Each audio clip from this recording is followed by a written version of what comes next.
Call the meeting of the St. Paul City Council to order. Roll call, please. Kim? Here. Yang? Here. Bowie? Here. Coleman? Here. Johnson? Here. Jost? Here. Council President Naker? Here. 7 present, no one absent. Welcome, everyone. It is so exciting to see a packed house for our City Council meeting. It's like this every single week. We invite you all to join us and stand for the Pledge of Allegiance. I pledge allegiance to the flag of the United States of America and to the republic for which it stands, one nation, under God, indivisible, with liberty and justice for all.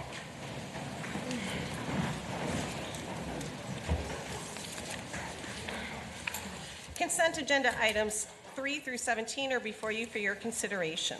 Is there anything to be taken for separate consideration, Ms. Johnson? Yes, thank you, Council President. I'd like to take item number 15, please. 15, Ms. Coleman.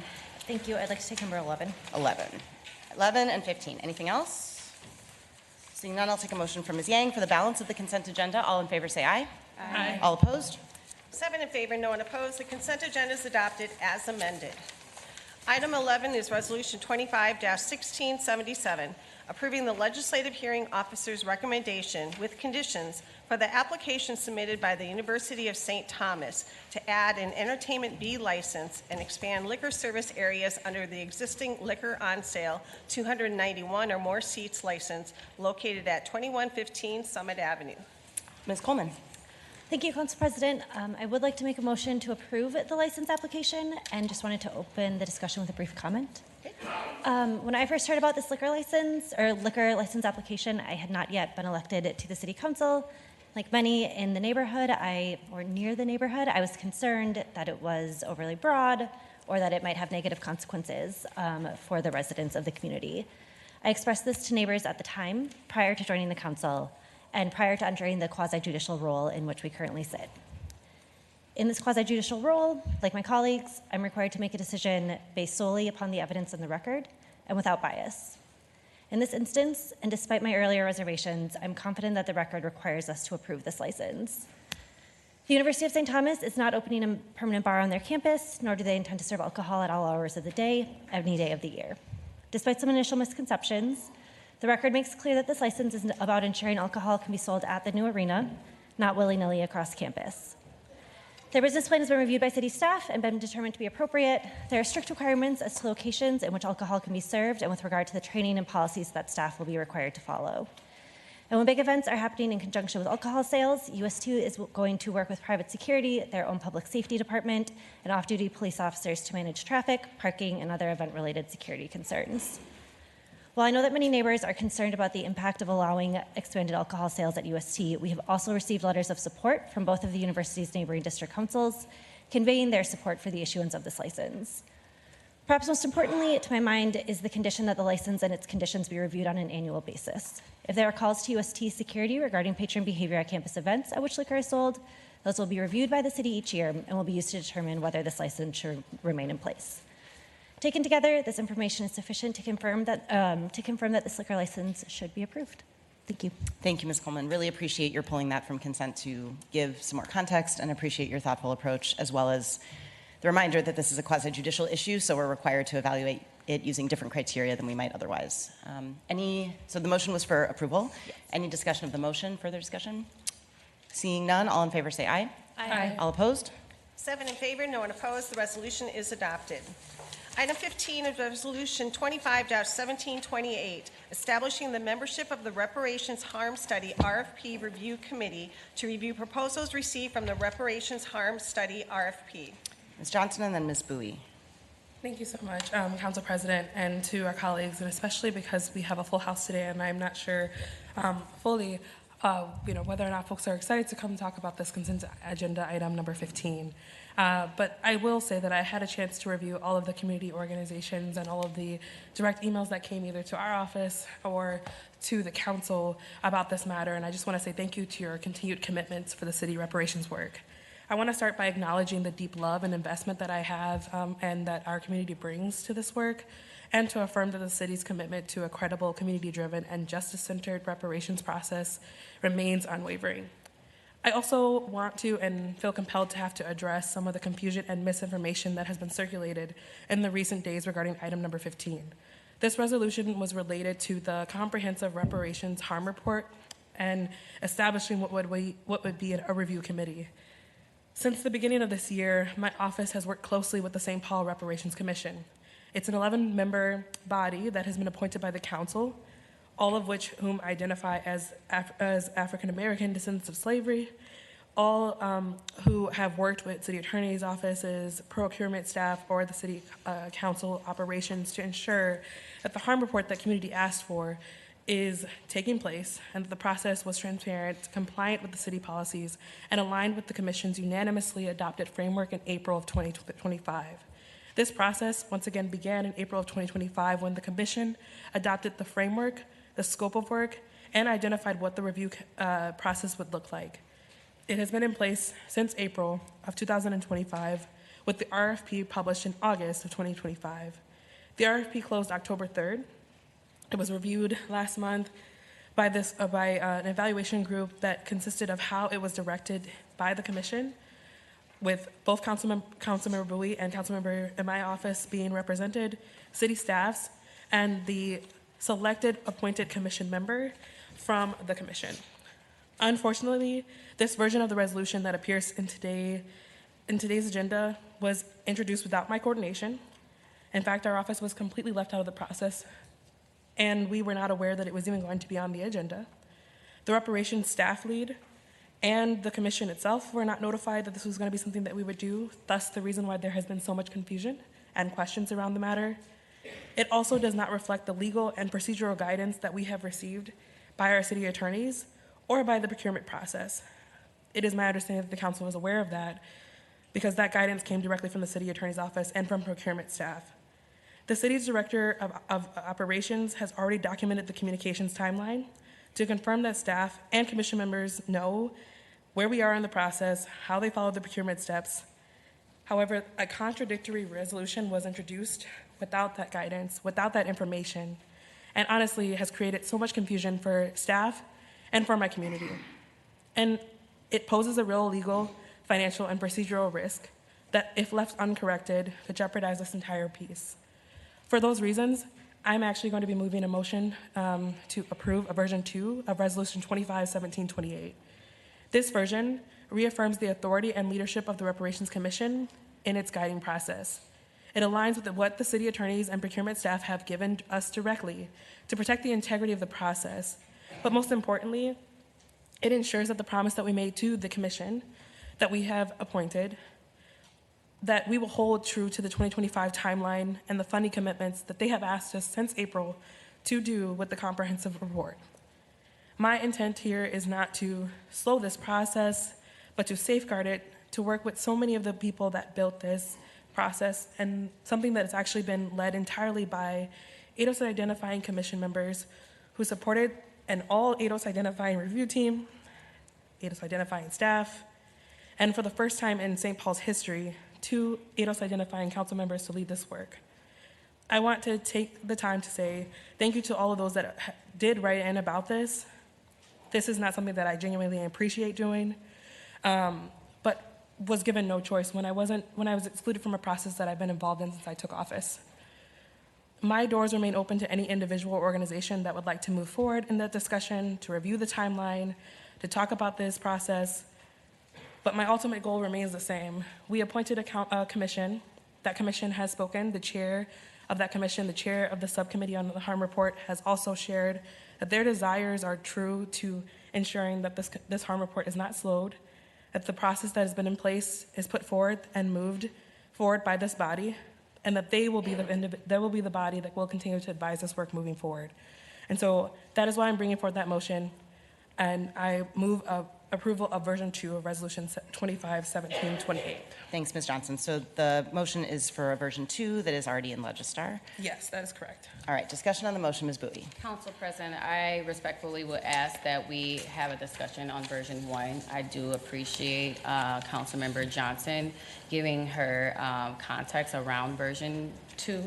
But as the sponsor of this resolution, and this resolution was driven guided by our city attorney, our council attorney, and also by procurement. This was not something that came left field. It was very transparent, and I had shared with Councilmember Johnson and also with other council members, particularly about this resolution being entered. This resolution has also have been reviewed and in support of 3 of the reparations commissioners, and their public comments is also on record.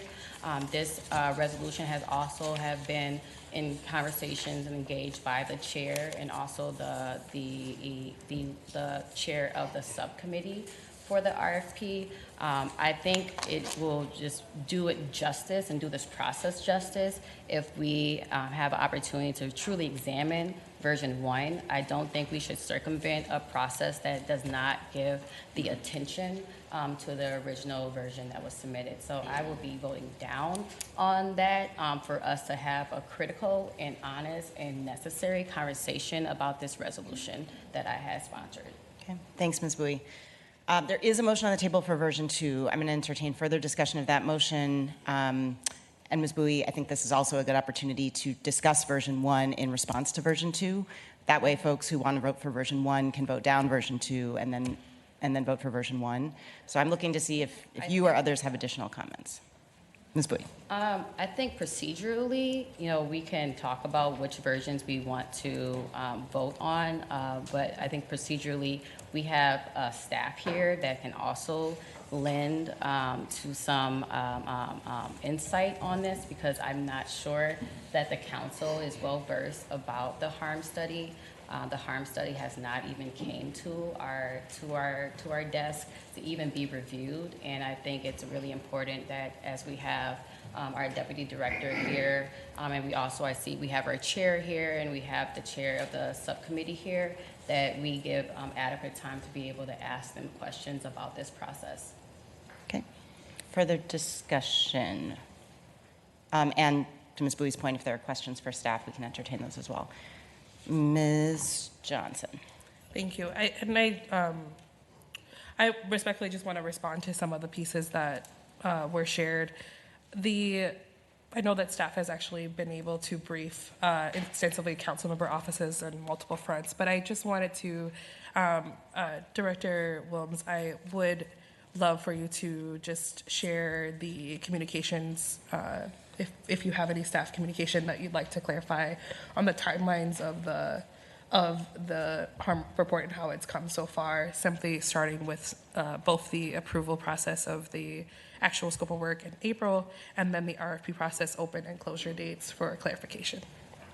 Mr. Wilms.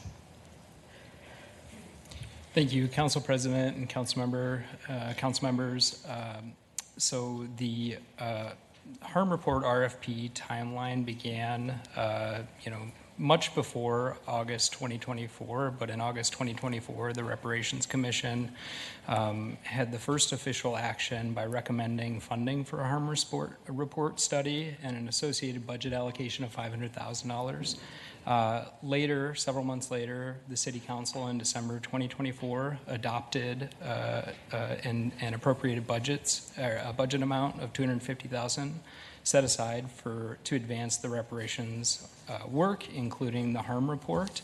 And then beginning in January through March, there was ongoing coordination with the Reparations Commission about the next steps for RFP development. There was also coordination within the city. In March, Deputy Director of Procurement briefed the Reparations Commission on the RFP process requirements and next steps. In May of 2025, I also briefed the Reparations Commission on the upcoming RFP publication. In June 2025, Veronica Burt, our legislative aide to the Reparations Commission, provided an update to Council, and the Reparations Commission began drafting a draft RFP document. This was voted on in July 2025, and then Veronica updated the Reparations Commission again on the quiet period of the RFP. And then in early August, there was email correspondence from Veronica Burt to the full City Council on the draft RFP. We separately solicited feedback on all parts of the RFP that was going to be published. The RFP was then published in late August. Near the end of September, due to low response rates, the RFP submission deadline was extended. So in both cases, those deadlines were communicated and included correspondence to all council members and the Reparations Commission. In early October 2025, the RFP officially closed on October 3rd. And then we moved into the next step of reviewing the submitted RFPs. Thank you, Director Williams. And just for clarification on the motion being made forward, Mr. Staley, can you also, just for the record as well, just share when a motion is being made forward, that motion would have to be voted on as is? Yeah, there's a motion before council. I think that motion is, you can call the vote if you'd like, or you can continue discussion. Okay, thank you. And I'm going to ask my colleagues just to, let's keep our discussion short if we can. We have a lot of folks here for a lot of other matters. So, Asama's Bui. Yes, thank you. I just want to make it very plain. I do appreciate City Council Director Jay Williams providing that context. It's of my awareness that many of the council members here is the first time they're even hearing about that process. It's of my awareness that many of the commissioners who have wrote letters that they were not even aware of the process. They were not aware of the timeline. They have never even seen a RFP. They did not even provide input into that RFP. And I think, this is not to point fingers around the process. I think the process could have been golden and solid, but the outcomes is what I'm basing this off of. My reaction and the reason why there is a resolution on this agenda is because how is it that we are having a harm study report that's based off of reparations, but yet the communities that's been most impacted are not even made aware or engaged in that process, and they have stated that very loud and clear. Just a couple meetings, we just had a library board meeting where we heard about the strong partnership of Hallie Q. Brown being the light of the community and how they are a strong partner, particularly with providing library services. But yet they are not a partner with this Reparations Commission. We also have heard from the African American Leadership Council, which is a body that's representative of the NAACP, St. Paul NAACP, the most historic Black legacy organization in this city, and they are not part of the process. They were not even aware of the process. They weren't even engaged. How is it that we have also had the Aurora St. Anthony Development Corporation that is like the heart of Rondo, making sure we're building and housing and affordable housing and economic development in Rondo, and they are not made aware about this process. They're not even made aware about the RFP. This was dollars, $250,000 of public dollars, of taxpayers' dollars, that was supposed to be invested in driving a process that has outcomes that benefit the descendants of chattel slavery. But yet all organizations that represent that community and serve that community was not made aware of it. Now, as a council member who represents Rondo, born and raised in Rondo, it is very important that even the council member who's part of this is not erased. So we can move forward with a community-driven process and have a better process where the very people who are driving this work and our subject matter expertise, part of this work, be part of that process, or we can continue perpetuating harm, and we are going to, in the name of a reparations study, by having a process that literally community is clearly have said they have not been engaged. They are not driving this process. And I want to make very, very clear, the reason why I wrote this wrote this resolution, I did not want this conversation to be in a public display.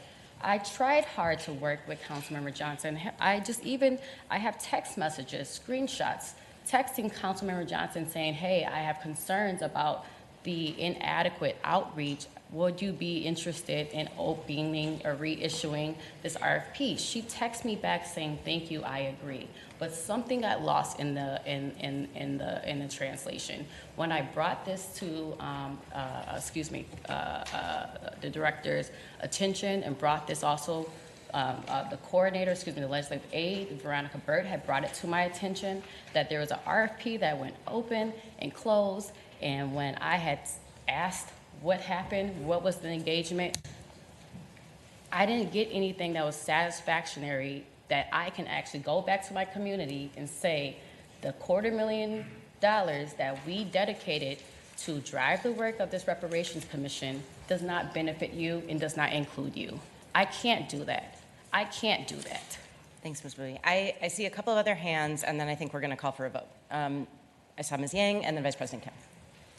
Thanks, Council President. Well, first I want to say thank you, Councilmember Bowie and Councilmember Johnson, for all of your comments and really your hard work on the Reparations Commission here. This is a project that is highly valued by the council here, which is why there was unanimous support for it, and also to put funding into this very important work too. I will make very quick comments by sharing that I will be supporting version 2.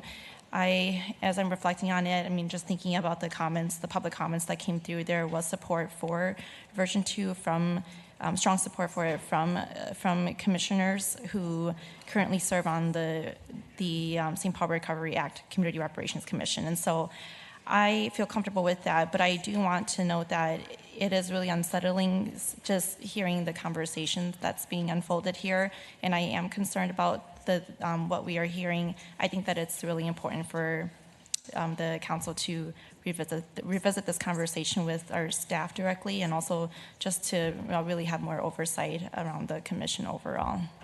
Thanks, Ms. Yang. Vice President. I just will echo a lot of the comments made by my colleagues on this side of the table, and I think for me personally, this isn't actually the first time that I've been aware of the harm study. I've been brought along, I think, pretty well in terms of understanding when this vote was potentially coming to council, kind of what the impact could be, the scope of the work, and also who was included in that decision. So I'm going to call the question. All right, there was a motion to call the question, which requires a vote. Yes, you would need 5 people to vote in favor to call the question. Which ends debate and takes the vote. Okay, motion to call the question. All in favor say aye. Aye. All opposed? 6 in favor, 1 opposed, being Councilmember Bowie. The discussion is ended. Okay, so the motion is for the amendments in version 2. We'll take a vote on the amendments, and then we'll take a vote on the entire resolution as amended by version 2 if version 2 is adopted. So the first motion is for version 2. All in favor say aye. Aye. All opposed? No. 6 in favor, 1 opposed, being Councilmember Bowie. The amendment is approved. And we, Because the version 2 is separate, like it's completely different from the first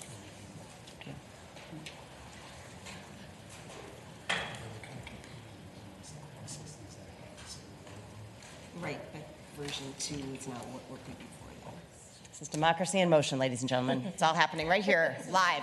All right, so we will now take a motion on the entire resolution as amended in version 2. I think So moved. point of Take a procedure, motion. I'm trying to understand. So the vote we just took was to move the amendment. So we still have not even heard about version 1.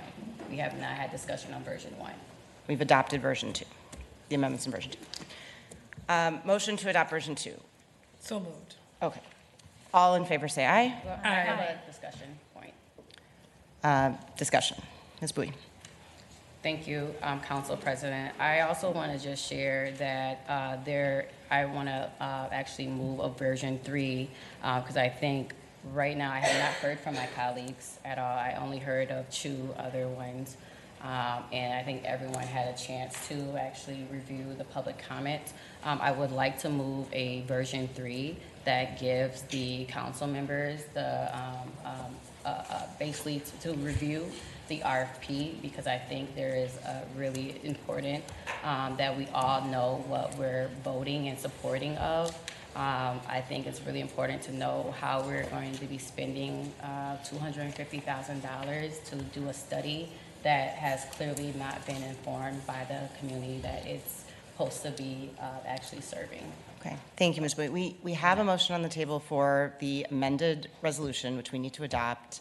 If there's another resolution that needs to come in later, we can do that, but right now we don't have a version 3 in front of us, and we have a motion on the table that we need to move forward with. Any further discussion of that motion? Seeing none, all in favor say aye. Aye. All opposed? No. 6 in favor, 1 opposed. The resolution is adopted as amended. Item 18 is Resolution 25-1701, authorizing the city to enter into a memorandum of understanding with MnDOT regarding the reconstruction of Robert Street between Annapolis Street and Kellogg Boulevard. So this is an item that I'm actually going to speak briefly about with the item that comes right after it. This is a really big moment for the West Side community. This is authorizing municipal consent for the Robert Street reconstruction, critical throughway and part of our community on the West Side, something that has needed this reconstruction for many reasons: pedestrian safety, trees, vibrancy, sidewalks, and the roadway condition itself for many years. My colleagues will probably remember that we had an in-depth conversation and public hearing about this about a month ago, and heard a great deal from the community, especially demands for a Robert Street Accountability Task Force, primary among them. So the first item here is authorizing us to enter into an MOU with MnDOT to, among other things, establish that task force, and that task force actually has already begun to meet. So thank you in advance, or actually thank you for already doing it, to our MnDOT partners who are here for being part of that. And thank you to Westside Community Organization. Monica Bravo is here, and with her leadership and Wesco's leadership, we have created, I think, a really wonderful process and task force. The rest of the MOU calls for the design to accommodate future uses of sidewalk cafes and sidewalk seating, which is something that was really important to the community. To commit MnDOT and the city to having a construction staging workshop to make sure we work with small area businesses to talk about options for construction staging that are the least impactful to their business. And then finally, for both the city and MnDOT to coordinate detours and schedules for large events to make sure that we're doing our best to keep this as low impact as a road reconstruction that hasn't happened in many, many decades can possibly be. So with that, I would move first the MOU, and then after that, granting municipal consent to MnDOT. And again, thank you so much to MnDOT, to Wesco and Monica, and to our staff for all of their work on this. Any discussion of the motion? Seeing none, all in favor say aye. Aye. All opposed? 7 in favor, no one opposed. The resolution is adopted. Is that a no, Ms. Bowie? No. Yeah. Okay. Oh, I'm sorry. 6 in favor, 1 opposed, being Councilmember Bowie. The resolution is adopted. Item 19 is Resolution 25-1702, granting municipal consent for MnDOT project to reconstruct Robert Street from Annapolis Street to Kellogg Boulevard, including the reconstruction of the viaduct south of Cesar Chavez Boulevard. And I would again move approval. Any discussion of the motion? Seeing none, all in favor say aye. Aye. All opposed? Was that a no, Councilmember Bowie? That was an aye. Okay. 7 in favor, no one opposed. The resolution is adopted. Item 20 is Resolution 25-1679, honoring St. Paul veterans on Veteran Day, November 11th, 2025. And I would love to welcome Tom Miller from our Veterans Employee Resource Network group Tom's not here. I was like, neither of you look like Tom. If you don't mind, welcome up. I'd love to just give you a few moments just to introduce yourself for the record. Let us know a little bit more about Vern. Then we'll take action on the resolution. Then I'll come up and read a little bit of it and give time for comments. But please go ahead. All right. Good afternoon, Council President, members of the City Council. Just real quick, my name is Mike Lovis. I work for the Department of Emergency Management. I'm a major in the Army National Guard, been in for over 22 years. Proud to serve in the city, for the city, with the city, with many other veterans of all the branches of service, including this fine retired Senior Chief Petty Officer over here. And we do great work for the city, and we're very proud to be recognized as we come upon Veterans Day and what it all means for both us as veterans and our nation, and frankly the world, as it was Armistice Day originally. So thank you for this opportunity. The group, the Vern Network, is a great group of veterans who come together to just support each other within the city as we work hard on behalf of all the people in and around the city of St. Paul. Thank you. Go Navy, beat Army. That's Odell Brown from the City Attorney's Office, just to be for the record. Yes, Odell Brown, City Attorney's Office. And thank you, City Council President and council members, for this opportunity. We really appreciate the support, as well as the fellow vets in this room. Thank you. And thank you so much for everything that Vern does, and in addition to your full-time jobs, taking the time to make sure we're honoring and recognizing our veterans, not just on Veterans Day next Tuesday, but every day. And there is a flag disposal box in my office. I'm the council liaison for Vern, and in many other locations in the city, and many other events that take place as a result of your efforts. So thank you. Thank you. I will move the resolution, and then I would love to see if there's any discussion, and then I will just go down and read a bit of it, and then we'll vote. Okay. So any discussion of the motion? Ms. Yang and then Ms. Johnson. Thank you, Council President. Well, I want to say thank you for your service and thank you for coming back every year to honor Veterans Day. I still remember when you all made a video and it had photos of all of our city staff who served and were veterans, and it's just so moving to see the work that you all have done for our country and how you continue to contribute in public service in our city as well. You make our city a wonderful place, and you strengthen us and our residents. So thank you for your very hard work. Thank you, Ms. Yang. Ms. Johnson. And my comments are very similar, so I'll keep that brief, but simply just say thank you for bringing this forward. Thank you for allowing council to shed light on being able to thank our veterans while they're here, and thank you for their service as well. It's important to make sure that we're making that time to do so, so we appreciate any time to be able to do that. I appreciated being able to sponsor and support it last year, and it's really important to bring it back this year. So thank you for your service, and thank you for your commitment. Thank you. I think I saw Ms. Coleman. Oh, no, I didn't. Okay. Yes. But feel free to. I will echo my colleagues, and thank you both for your service. Open invitation. Okay, great. So if there's no further discussion of the motion, I will go down and read it for a second, and then we will take a vote on it. Okay. As I do this, I just want to let folks know that there's nothing wrong with the two benches right here. They are perfectly sittable, honorable. And if you're feeling like you don't want to stand anymore, feel free to come on over and sit. We're all friends. Do you need the flag? That's a different flag. Oh. We got a bunch of flags today.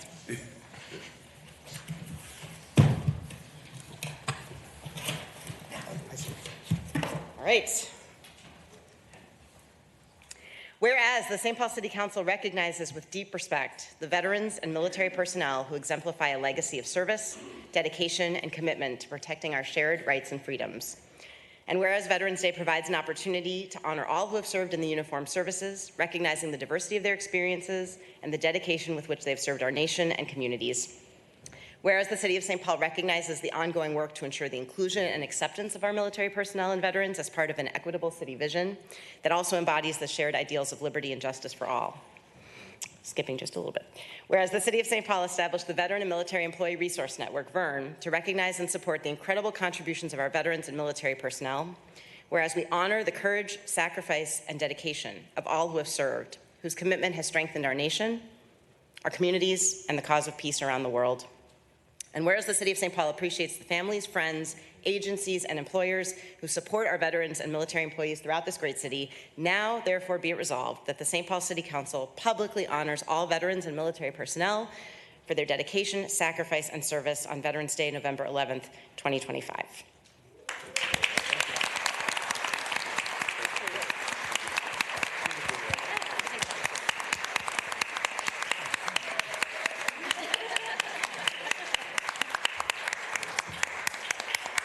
Go Army. Thank you. Let's take a vote just to make it official. All in favor say aye. Aye. All opposed? 7 in favor, no one opposed. The resolution is adopted. Item 21, Resolution 25-1717, honoring City Clerk Sherry Moore for nearly 4 decades of dedicated public service to the residents of St. Paul. So, you know how sometimes they say this is the moment you've all been waiting for? This is the moment we have hoped would never, ever, ever come, except maybe for Sherry.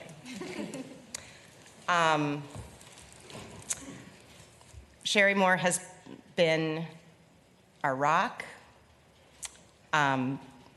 It's impossible to imagine the city of St. Paul without you. And I'll say more once I read the resolution because I'll start crying if I keep looking at you. But I know that I'm not speaking just for myself. There are so many people in this room who are here for you, Sherry, and who are, it's just full of gratitude, full of love, and full of the impossibility of imagining this city and this work without you. So I'm going to read the resolution and then open it up for comments from my colleagues. And this resolution says a lot, but it barely scratches the surface. Honoring Sherry Moore for her dedicated public service. Whereas Sherry Moore has dedicated her entire career to public service at the City of St. Paul, beginning in 1987,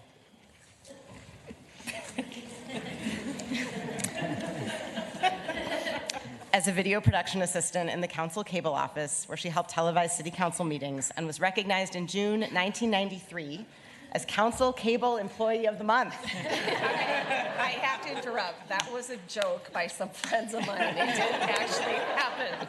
This is what happens when we don't let Sherry proofread the resolution. I did. Someone changed it back. Someone changed it. And whereas Sherry then moved to the city's Information and Complaint Office, because she wanted more excitement, where she helped residents navigate government departments and processes to address their concerns while also serving as president of her union.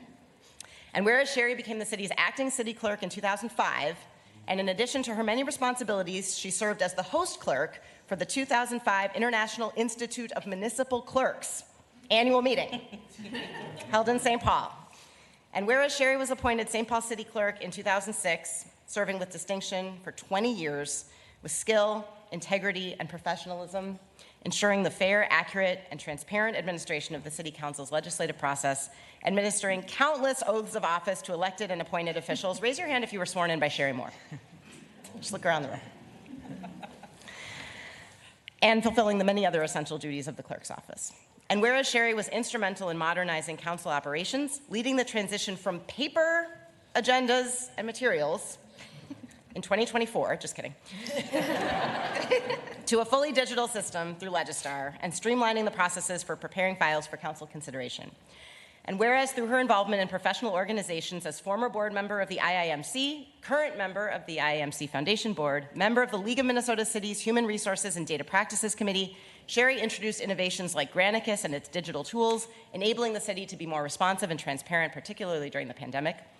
And whereas in her nearly 4 decades at the City of St. Paul, Sherry worked with 49 council members, if you think 7 is a lot, and 6 mayoral administrations, holding fond memories of the many robust debates that unfolded in the council chambers over resolutions and ordinances shaping the city's future, occasionally accompanied by the unexpected distraction of an escaped gorilla or a public testifier with a sugar glider inside her shirt.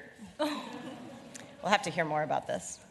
And whereas Sherry's leadership, kindness, guidance, and steady presence have earned her the respect and admiration of colleagues across city government, and whereas her judgment, wisdom, and humor have left an enduring mark on the City Council itself, now therefore be it resolved that the St. Paul City Council honors the career of City Clerk Sherry Moore, expresses gratitude for her decades of service, and extends warm wishes in her retirement. And be it further resolved that the St. Paul City Council hereby proclaims Wednesday, November 5th, 2025, as Sherry Moore Day in the City of St. Paul.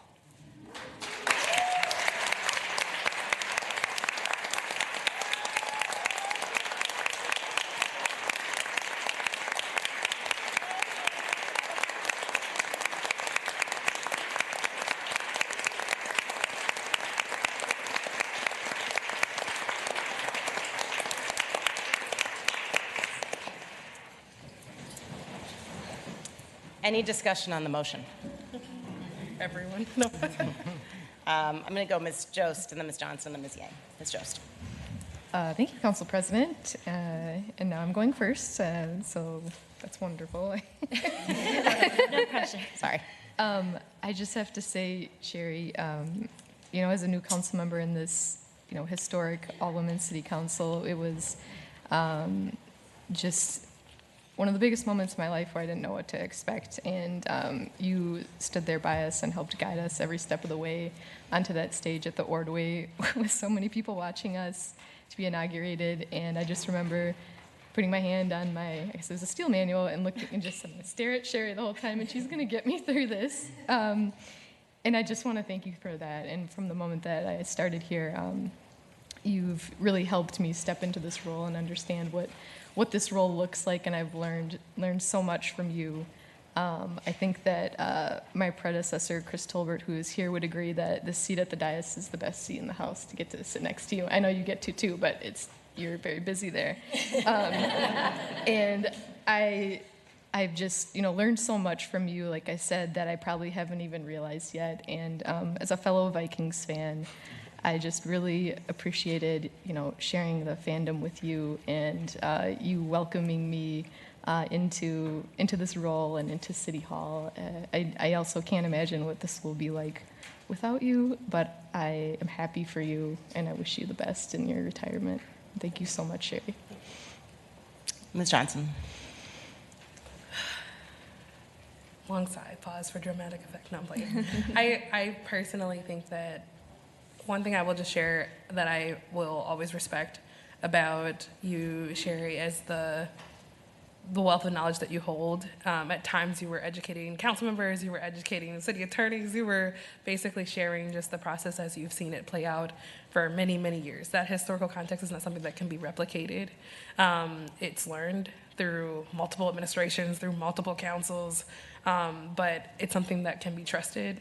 Each time we ask a question, there are emails that I purposefully CC you on just because I think you will get me the right information. You know your stuff, but you also genuinely operated in a way that I felt was really genuine when we had 4 new council members joining. Last year, in addition to the onboarding and just bringing people up to speed, so to make sure that we know what we're doing each day, when there have been multiple times throughout the year that I watch Council President turn to the left, and then she'll turn to the right, and then she'll turn back to the left to confirm that what has been shared. And I think that that's because truly, there's nothing like a woman who knows her stuff. That's right. And Ms. Moore, you are a woman who knows her stuff and has made her impact on the council, and it's been an honor to serve beside you. Ms. Yang, and then Vice President. Thank you, Council President. Well, Sherry, I'm really going to miss working with you. I believe you truly embody what we want the government and politics to be all about. When I think about all of my memories with you, I think about kindness.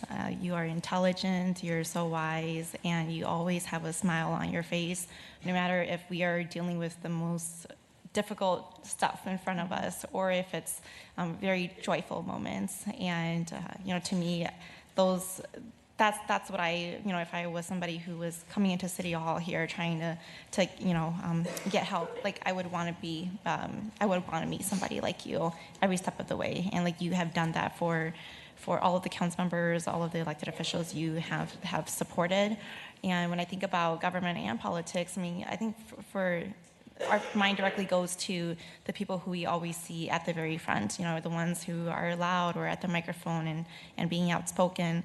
But the ones who are most important are the ones who are like you, who are the nuts and bolts to our work, who do the groundwork and really keep all of us together. And so I can't say enough how you have been that glue, not just for this council here, but for all of the people who have been at this table before. And so I want to say thank you for your work, because 4 decades in public service is, it is a very long time, but it also it showcases the commitment and love that you have for community. And I hope that when you think back to all of those years you've served here, that you have received that love tenfold, and that you are able to go into retirement doing all of the things that you have been wanting to do for a very long time now. So thank you for all of your work. Thank you. Vice President. We'll see if I get through this. So I, many years ago, was sworn in on the Planning Commission, and it is one of the only times that Sherry Moore got in her car that morning and made it halfway to work and was like, I'm actually really sick, turned around. But I would have had the distinct pleasure of being sworn in twice by Sherry Moore. But luckily for me, and I say much more for me, I get to work with you twice, once as the former LA to the council president and now as a council member. And you are, as my colleagues have described you, the steady hand, but you're also the heart of this office. Like, there's a part of you in sort of everything that we touch here at the table. Like your imprint on our community and on the city of St. Paul is just very abundant and clear, and I hope that you walk away feeling just proud of those accomplishments and proud of the legacy that you leave. For our millions of viewers at home and in the chambers, there's a part of our agenda that we get to where you can kind of feel we get into this good groove. And the former council president would affectionately call it the Sherry Moore Show. And I'm going to miss you a lot. Thank you so much for your years of service, but most importantly for me, thank you for the many years of friendship. You've provided incredibly sage advice for me, both as a very wily LA and now hopefully as a little more seasoned council member, thanks to you. So I'm looking forward to seeing you more socially than professionally, and congratulations on your retirement. I'm going to miss you a lot. Thanks, VP. Ms. Coleman. Thank you. I will keep this short since I have only had the privilege of working with you for 2 months, but I will say 2 things. The first is that when you first announced your retirement, but I had not heard about it, somebody walked into my office looking more shell-shocked than anybody has walked into my office in the 2 months that I have been here. And they were like, Sherry's retiring. And that sentiment has been echoed so many times by so many people in this building who are like, you don't even know what we're going to be missing when Sherry retires.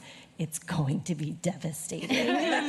So while I hope and trust that you have laid a very strong foundation for us to continue on with the nuts and bolts of the work, it is so universally acknowledged how important you are to this city and to this council and to the work that we are doing here. And I feel very grateful to have been able to overlap, and I hope you have just the absolute best retirement because it seems very clear that you have earned it. Thanks, Ms. Coleman. Ms. Bowie. Thank you, Council President. Sherry, I just want to say I hope you feel so loved, and I hope you just remember and think about this day. It's not too often that people get to build a career where they see so many bright leaders, and you have seen decades of the St. Paul Council's history, and I just wanted to say I appreciate you bringing a human aspect to the work that you do. I appreciate your kindness. I appreciate your grace, and I also appreciate, you working with me. I think particularly I remember first coming in to office and we were planning our swearing in, and I remember I was like, no disrespect, Sherry, but the Chief Justice wants to swear me in. Can I do that? And had to learn really quick about the process and procedures and, staying within those process and procedures. But I do appreciate how you're so informative and how you lend really, truly your massive brain trust to us. And, when I think about good governance and how we ensure that it's accessible to everyone, I think you had a role to play with that, making sure we're modernizing our processes and making it more user-friendly. And I just appreciate, being part of that legacy and just having these opportunities for our paths to cross to be able to give you your flowers. Thank you, Ms. Bowie. It's really hard to follow all that, and everything I think has been said. I will just add, Sherry, that the work that we do always feels a little bit fluid. There's relationships, there's politics, there's discussion back and forth, especially on Wednesday. Things feel very stressful and very messy, and often in this work I find that you just kind of want to know, what is the rule? What is the law? What is the bedrock that all of this is supposed to be based on? Because ultimately, that is grounding. And you are the law. I don't mean that in a scary way, but you are the rule. You know what is what. And every time I turn left and turn right and turn left and turn right, it's because, I need grounding. And yet you're also able to do that, as everyone around this table has said, with such kindness and grace and humor and stories. And more than anything else, Sherry, you love being a city clerk. You love it. And you love the city of St. Paul. And I can't imagine anything better, as my colleagues have said, than getting to this point in your career, having worked so hard and done such an amazing job for something that you love so much. So with that, We have more comments. Oh, we have Jay. I'm so sorry, Jay. It's okay. Jay. Council President and council members, it's a really tough act to follow, but thank you for indulging me. Sherry, I wish you the best in retirement. You're a legend in these halls, and as has been noted, the longest city clerk the city's ever had. Thank you, Greg, for doing that research to confirm it. The city owes you a debt of gratitude, and we all do too. Thank you for the support and the counsel and the wisdom, and I'm going to miss seeing your smiling face every morning as I walk in. It's something I look forward to, and I'm also going to miss hearing all the stories, the great stories that you've collected over the years. I do have one short story of my own to share. Before I stepped into the interim director role, I sat down with our former director, Bryn House, who wanted to be here but couldn't, and she sends her best. But I sat down with her, and during our conversation, Bryn gave me her thoughts about working in the role, working with the various staff members, and yes, her opinion about the council members too.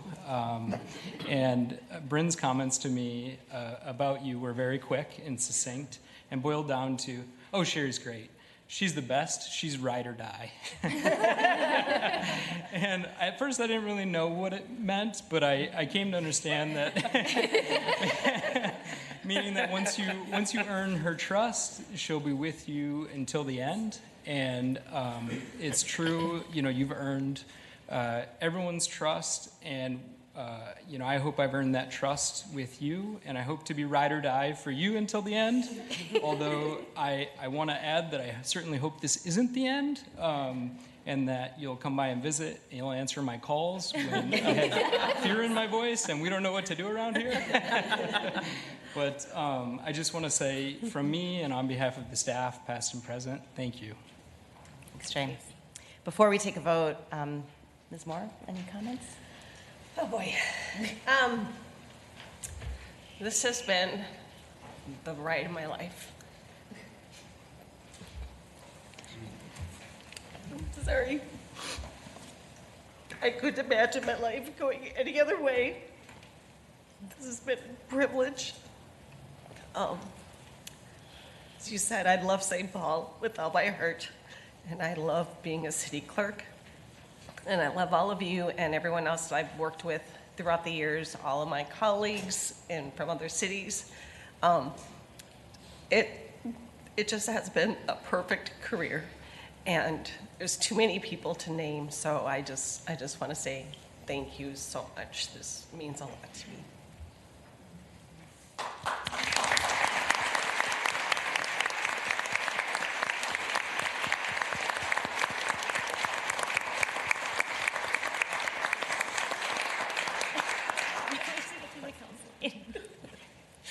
I think we all want to lay this resolution over as long as possible, but I think we do need to adopt it. I will take a motion from Ms. Coleman for adoption, and want to just again recognize all the many, many friends and fans who are here to celebrate Sherry, and I hope all of you will take the time to share your memories and celebrate her outside of these chambers and in many other occasions in the future. And of course, feel free to stick around for the rest of our meeting.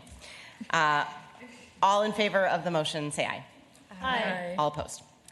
7 in favor, no one opposed. The resolution is adopted.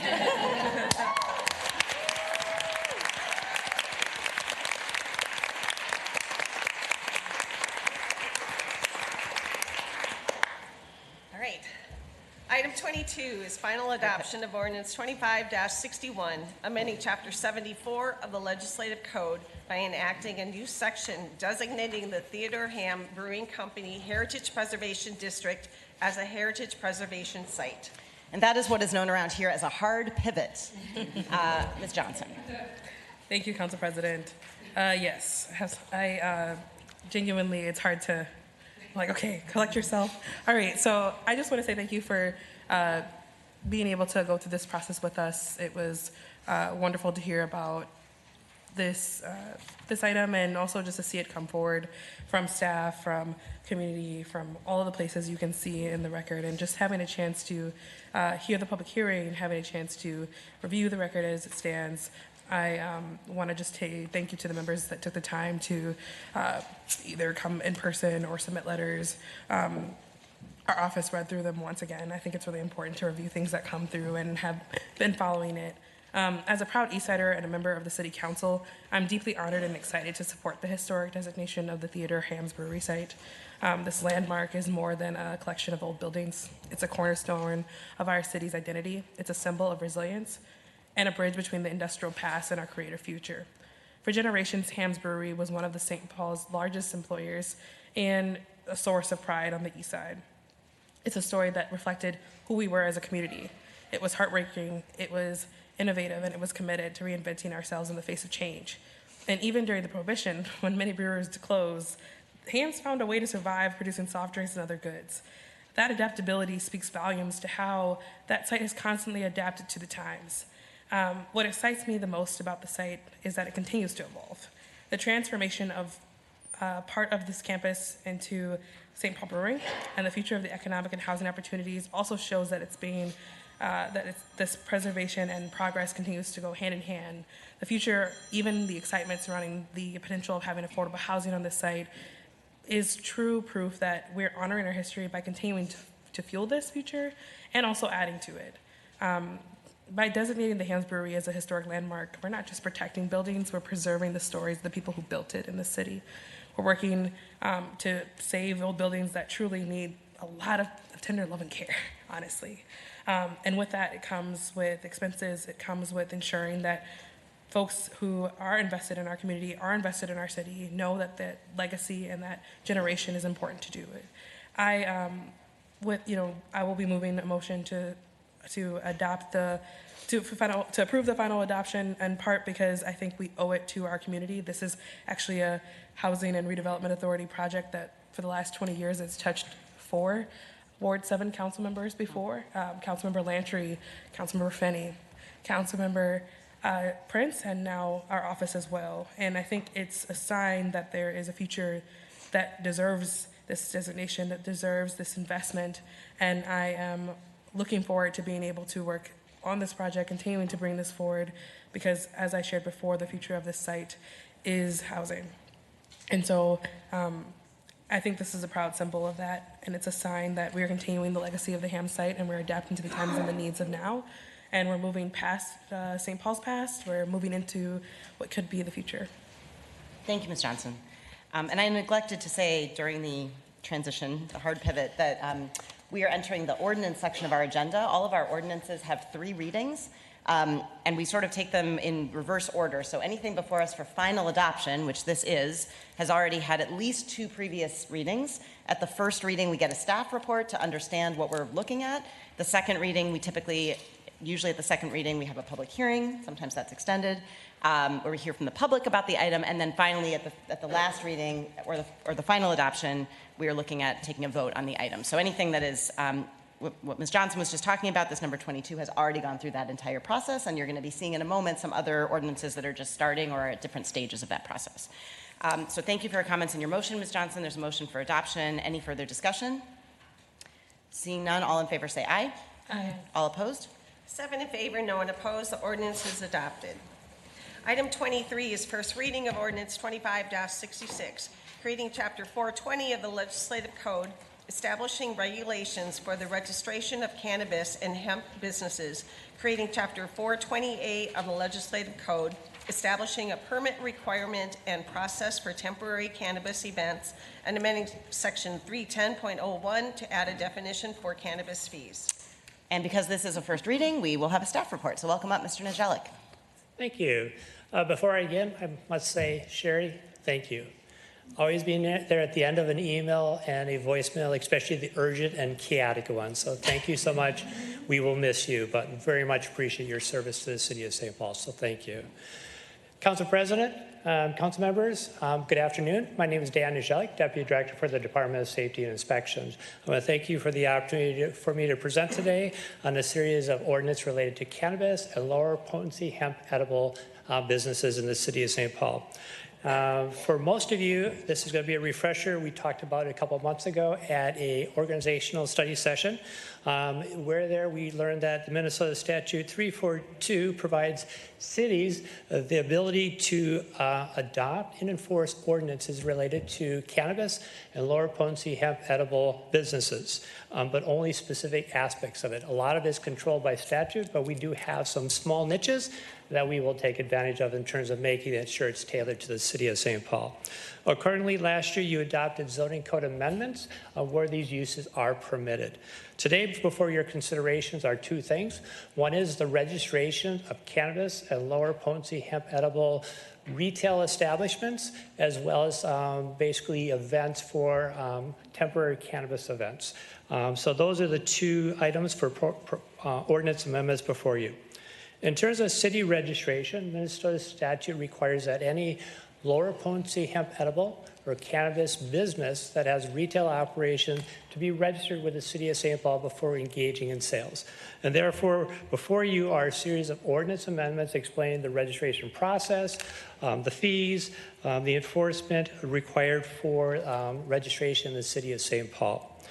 Given much of the ordinance is based on statute language, a lot of the language you see is based on a model ordinance that came from the Office of Cannabis Management. This includes standards for acceptance and denial, required youth compliance checks, and required fees, all set by statute. There are two aspects of significant city determination, which is the number of businesses allowed, as well as the hours of operation. We are proposing no cap on the number of businesses, and in terms of hours, we're recommending that they align with the hours of off-sale liquor, with the exception being for those with an on-sale liquor license, their hours would be what their liquor license hours would be. So really trying to align for the customer, for the business, or the commonality that people sort of know what the hours are going to be. In terms of temporary cannabis events, Minnesota statute requires that any cannabis event organizer receive approval from the city prior to the event. What's before you is we're proposing an ordinance amendment that would establish a permit for temporary cannabis events to serve as local approval, similar to we do for a variety of things like temporary liquor permits. The ordinance language includes the process, requirements, fees, and enforcement related to the permit. Once again, a lot of this is established in state statute. So once again, it's from a model ordinance. But and some of the things that are in statute, just to sort of go over, one is limiting entrance for those who are 21 years of age and over. The event cannot be longer than 4 days. On-site consumption during an event must not be visible to an adjacent public space, and no consumption of alcohol at the event. The city-specific ordinance amendment aligned with temporary on-sale liquor events. So once again, tailoring the city part of it, reflecting what we have for on-sale liquor licenses. And that deals with the number you can have at a location, the frequency, and the hours that the events can occur. And so with that, I'll take any questions. Thanks so much, Mr. Najalik. And as Mr. Najalik mentioned, we did have a policy session on this topic, so hopefully folks are somewhat familiar with what's being proposed, but any questions for staff? All right, seeing none, thank you so much. Thank you. And That ordinance is laid over to November 12th for second reading public hearing. Item 24 is first reading of ordinance 25-67, amending Chapter 170.02 of the Legislative Code to allow the Director of Parks and Recreation to adjust the hours of certain parks to accommodate for park use during the 2025 World Junior Hockey Championship.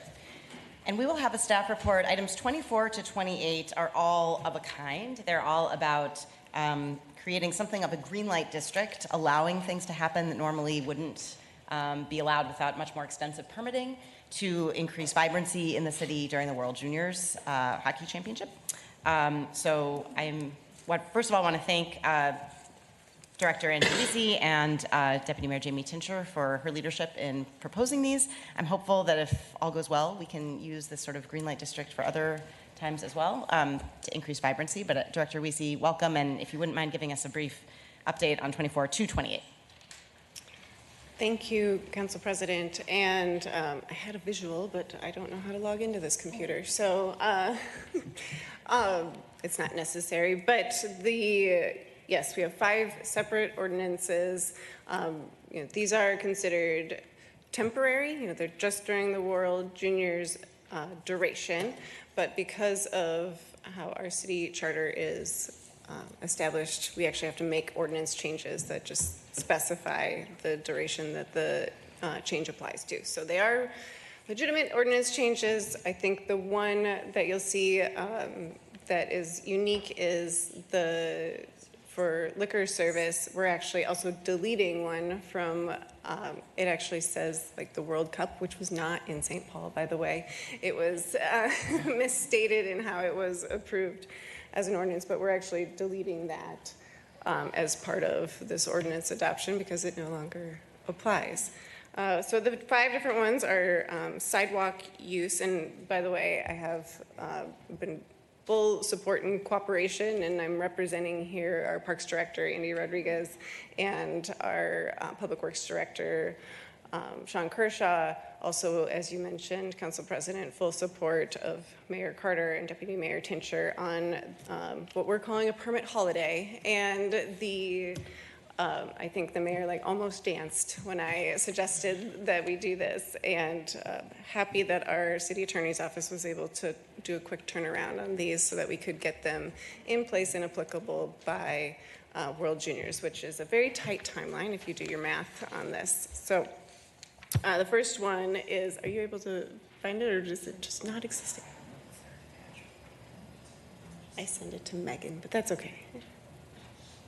It's all right. No big deal.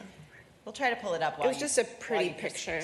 But for sidewalk use in what is the Downtown Entertainment District, which is a defined area of downtown, there'd be a blanket approval of sidewalk usage as long as the minimum width of 48 inches is maintained.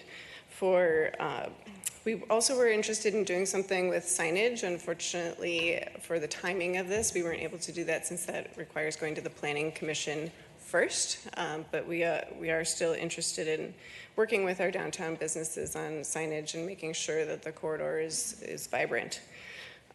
For sound, again, in just the Downtown Entertainment District, a blanket allowance for up to 90 decibels between the hours of 9 a.m. and 10 p.m. For tents in the Downtown Entertainment District, there'd be no fee for any tent permits under 1,500 square feet. They still have to apply for one. That way we know where they all are. If there's a wind event or a snow event where we need to make sure that we get out and do some safety inspections, we know where they are. Some of the other things associated with the tents will still require permits, such as temporary propane, which you might think makes sense to still make sure that we're looking at all of those.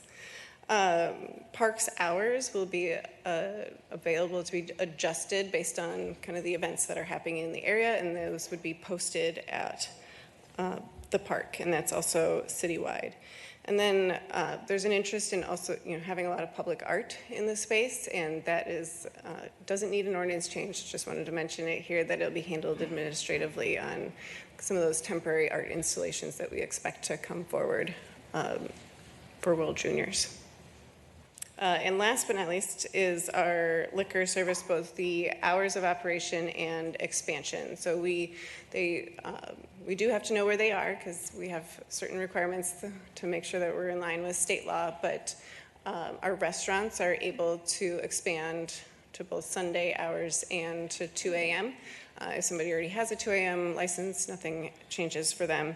And then secondly, expand. So folks who want to expand out to a temporary patio or a sidewalk or during World Juniors are allowed to do so under this ordinance amendment. I think that's my summary. Thank you, Director. We will make sure that we get the pretty picture emailed to all of us before final adoption in case it is a make or break for our decision on this issue. Really appreciate that.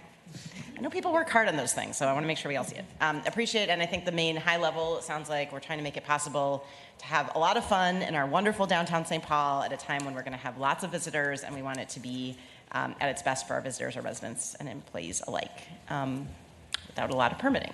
So thank you. Questions for Director Wiese? Not seeing any, and we're just going to go through all of these and lay them over to next week one at a time. So thank you so much, Director. The ordinance is laid over to November 12th for second reading, public hearing. Item 25 is first reading of ordinance 25-68, amending section 106.01 of the Legislative Code to allow businesses in the downtown entertainment district to temporarily allow items in the right-of-way without a sidewalk use permit during the 2025 World Hockey Championship, Junior Hockey Championship. This ordinance is laid over to November 12th for second reading, public hearing. Item 26 is first reading of ordinance 25-69, amending section 293.02D of the Legislative Code to remove the requirement for a sound level variance in the downtown entertainment district during the 2025 World Junior Hockey Championship. The ordinance is laid over to November 12th for second reading, public hearing. Item 27 is first reading of ordinance 25-70, amending section 409.08 of the Legislative Code to allow holders of liquor licenses issued under section 409 to apply for extended service of alcoholic beverages until 2 a.m. during the 2025 World Junior Hockey Championship. The ordinance is laid over to November 12th for second reading, public hearing. Item 28 is first reading of ordinance 25-71, amending section 55.04A of the Legislative Code to simplify the requirement for a temporary structure permit during the 2025 World Junior Hockey Championship. The ordinance is laid over to November 12th for second reading, public hearing. Item 29 is first reading of ordinance 25-76, creating Chapter 297 of the Legislative Code, prohibiting the use and placement of virtual currency kiosks within the city. This is something that I am very excited to be introducing today. It's something we've had a policy session on. A lot of work has gone into it. I want to especially recognize my legislative aide, Megan Jeckett, and welcome up Tim Greenfield to give us the staff report. But the goal here is to really protect our residents in the city of St. Paul from a predatory scam that is happening at these virtual currency kiosks, and I'll let Tim say more. Welcome. Thank you, Council President. My name is Tim Greenfield, Chief Policy Officer for the City Council. I'm here to provide a very brief overview of the ordinance that's before us on first reading that prohibits the placement and the operation of virtual currency kiosks in the City of St. Paul. As Council President noted, there was a policy committee hearing that covered more in depth the extent of which these kiosks serve as a conduit for scam and criminal activity that directly harms and impacts citizens of St. Paul and citizens across the United States.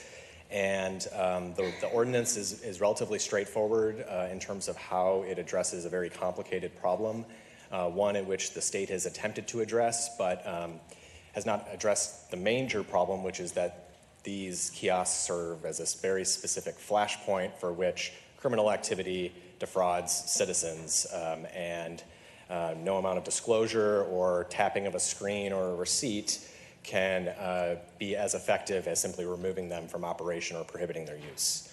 So the Council's interest in finding a way to protect the people in the city arose from increased reports of criminal activity surrounding virtual currency and these kiosks. The FBI estimated that in 2024 there were nearly 150,000 complaints referencing cryptocurrency and $9.3 billion in reported losses, but of these totals, $246 million were reported losses connected to fraud or scam transactions specifically tied to kiosks. Of those kiosk totals, 1,852 victims identified themselves as being in Minnesota, and the losses identified by victims in Minnesota totaled over $91 million. And the reports from 2024 provided by the FBI are a 99% increase from 2024 to 2023. In the Policy Committee session and the extent of the materials that have been included in the public record, in the staff memorandum prepared by Jeckett, there is a detail about the cryptocurrency or virtual currency criminal activity that has affected the citizens of St. Paul. In 2024, as reported by the St. Paul Police in May of 2025, there were 4 cryptocurrency kiosk scams with a total of approximately $16,900 reported to have been lost, with an overall scam count of 15 involving virtual currency. In 2025, again, this was written in May of 2025, there have been 2 cryptocurrency scams with a total of 11,000 reported to have been lost, with an overall of 8 scams involving virtual currency this year, which only 1,200 has been reported as recovered and returned to the victims. So of that, about 10%. And if you review the materials that have been included more carefully, you'll see that percentage bearing itself out after the enactment of the state legislation. So, I don't want to get too much in depth given the length of the agenda, but I just want to give a brief high-level review of what these kiosks are.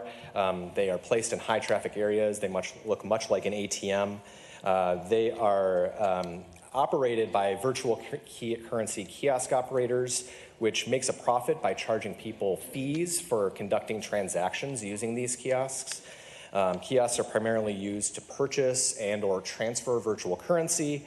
And under state law, there are a variety of disclosures that must be made to a customer who engages in a transaction on the kiosk.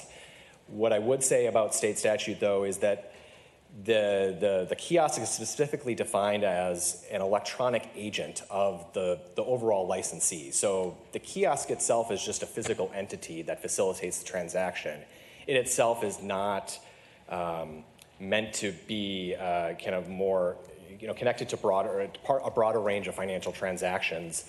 And in that way, a vast majority of the cryptocurrency or virtual currency kiosks simply receive money and allow the purchase of, a digital token, which then can be used illicitly by scammers and other sources of fraudulent activity. And again, the depth of the nature and the extent by which a person can be led down this path has been covered by this committee before. So I don't want to attempt to replicate that testimony. But May 14th, this council heard quite a considerable amount of the emotional damage that it can wreak when a person has been essentially extorted by a scammer, and they are directed towards this ATM as the way to convert their dollar currency into something that then can be simply untraceable or lost into the digital space.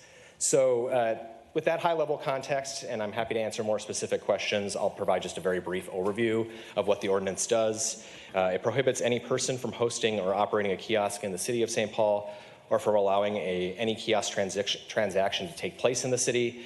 Note, this doesn't prohibit virtual currency transactions as a whole, simply transactions that occur within a kiosk. The ordinance does not ban business activity from conducting with virtual currency, only prohibits activity that involves kiosks and kiosk transactions. And the penalty is the same as any violation of a legislative code, which is a criminal misdemeanor. Of course, this ordinance was drafted before the results of yesterday's referendum, but of course, the alternative that was considered by this council and opted not to be the direction of the ordinance is a more licensing route for these kiosks. Instead, the council is simply seeking to ban the operation and the use and the placement of these kiosks within the city. Thank you so much, Mr. Greenfield, for that overview. Any questions for Mr. Greenfield? And then I have just one more comment. No questions. Okay, thank you so much. I want to recognize, I think part of the reason for giving that extra information here is because part of this is we want to raise public awareness of the level of these scams that are targeting especially seniors and especially low-income folks and folks incarcerated and their family members in our community. And this has been on the news quite a bit since we had our first policy session on this topic, but we want to use every opportunity to raise awareness. I also want to recognize that shortly after we had a policy session on this topic in May, a city attorney named Gabby Conklin, who is here today.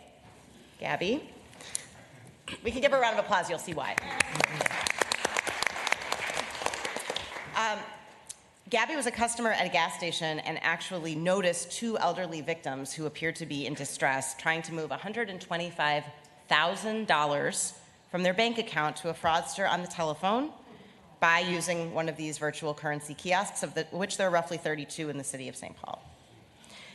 Gabby called 911 and worked with staff at the store to convince the couple, who were in their late 70s, that they were being defrauded. They believed that the man on the telephone was an agent from the Federal Trade Commission, and the fraudster convinced them that they would lose all of their money unless they transferred it to him. The elderly couple were literally one press of the button away from losing their life savings irretrievably, but through Gabby's quick work, that was averted. Gabby, thank you so much.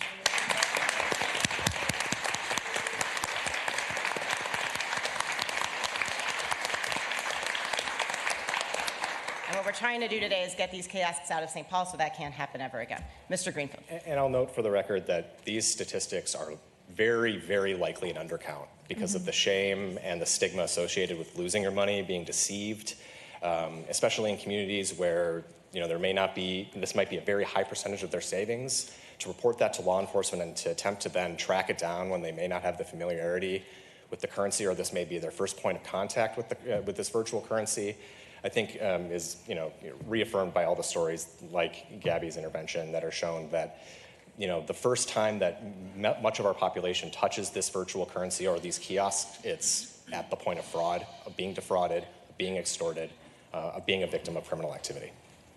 Thank you so much. All right, with that. The ordinance is laid over to November 12th for second reading public hearing. Item 30 is a public hearing of ordinance 25-59, amending chapters 60, 63, 65, 66, 67, and 69 of the legislative code as recommended in the traditional neighborhood T district zoning study. All right, this brings us to the public hearing section of our agenda. So just some notes for those who are here for a public hearing and have maybe been waiting for some time for that public hearing. When we call your item, we ask you, if you're here to testify on that item, that you please line up on both sides, and when it's your turn, just come stand in between the two microphones at the front. You don't need to adjust them. They should pick up your voice just fine. You'll have 2 minutes to testify, which goes quite quickly. Say your name and where you're coming from to start, and then you'll have 2 minutes, and my job is to keep time, and it is not a fun job, and I apologize in advance. I will need to cut people off, but the goal of that is to make sure that everybody gets the same amount of time and that we all have an attention span that is enough for the last person as it was for the first person. And when you're done testifying, please sign in at either of the two sign-in sheets on either side of the microphones. Before we have a public hearing on this item, we are going to have, I will take a motion from Vice President Kim to move a version 2, which includes language about cannabis that needed to be in there that was not in there the first time. So any discussion of the motion? Just for the amendment, all in favor say aye. Aye. All opposed? 7 in favor, no one opposed. The amendment is approved. All right, this is a public hearing. If there's anyone here to speak on this item, please come on up.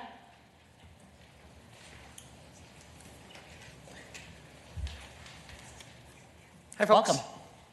Welcome. My name is Jacob Hooper. I'm a renter at 811 Como over in the Como neighborhood. Excited to be here to talk about what I'm sure is the most bombastic wave-making policy before you all today that I know that this whole room is really excited about, traditional neighborhood zoning districts.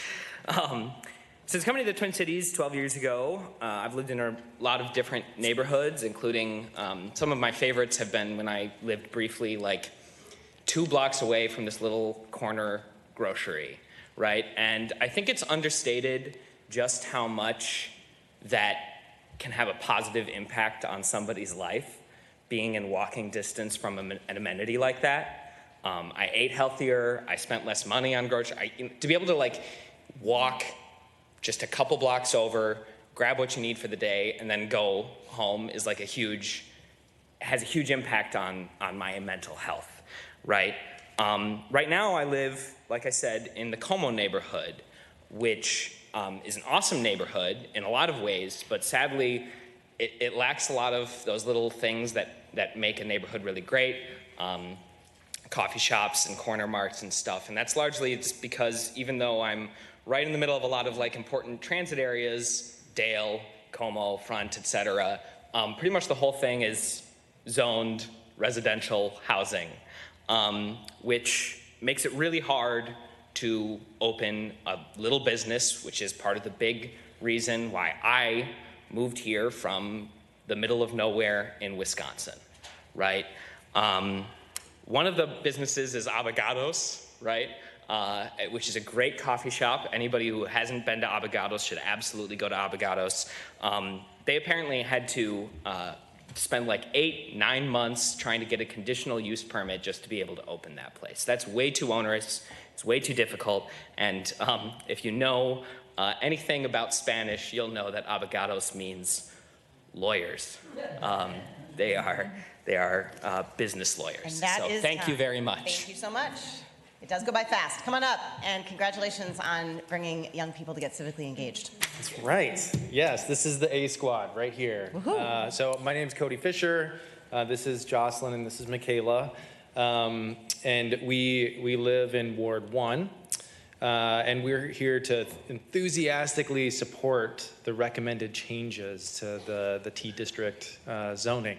And I have to say, I am a small developer, and I live in a neighborhood that's walkable and has a mixture of uses and housing densities. And I love our neighborhood, and I love the fact that I live in a city where it feels like we have incredible city staff and a planning commission packed with people who get it and get what the city needs from, for a more climate resilient future. And that means kind of streamlining things administratively, so more small scale developers from our community who get financing in our community can build the kinds of climate resilient, walkable, bikeable, car light, feasible neighborhoods that we need. And we're doing the work, and everybody's rowing the boat in the same direction to make our zoning kind of embody and enable the future that we need as a city. We need 1,000 flowers to bloom if we want to have the tax base that we need to fund all of the things that we need in our more climate resilient future. And this proposed set of changes, in a very nerdy way, is a key step in that direction. But I also want to urge you to also initiate a study that goes beyond this and looks at corridors and connector streets across the city, looks at our zoning holistically, and replaces and sunsets a lot of the kind of outdated, anachronistic, like business and parking districts that we have, and replaces them with T districts, and expands T districts to those arterials and the corridors throughout the city so that we can get more of what we need. So that work is urgent, and I urge you to move it forward immediately. Thank you so much. Thank you for testimony. Don't forget to sign in. Thank you again for being here, you too, and welcome up. Hello, council members. I'm Paul Fiesel, and I live at 1992 Jefferson Avenue. I'm here expressing my strong support for this ordinance that will update our traditional zoning districts. My family enjoys living in our neighborhood. We live in McAllister Groveland, and we have so many walkable businesses such as Widmer's Grocery. We have a hair salon, a dental office we go to, a dog groomers, multiple restaurants that we can all walk to, and this should be available in all of the city. And so these zoning changes allows us to be easier to do. And I encourage the council to initiate a zoning study to implement these changes citywide, especially on our arterial streets, so neighborhoods like Jacob Hooper's can have neighborhood businesses on Como Avenue and Dale Street.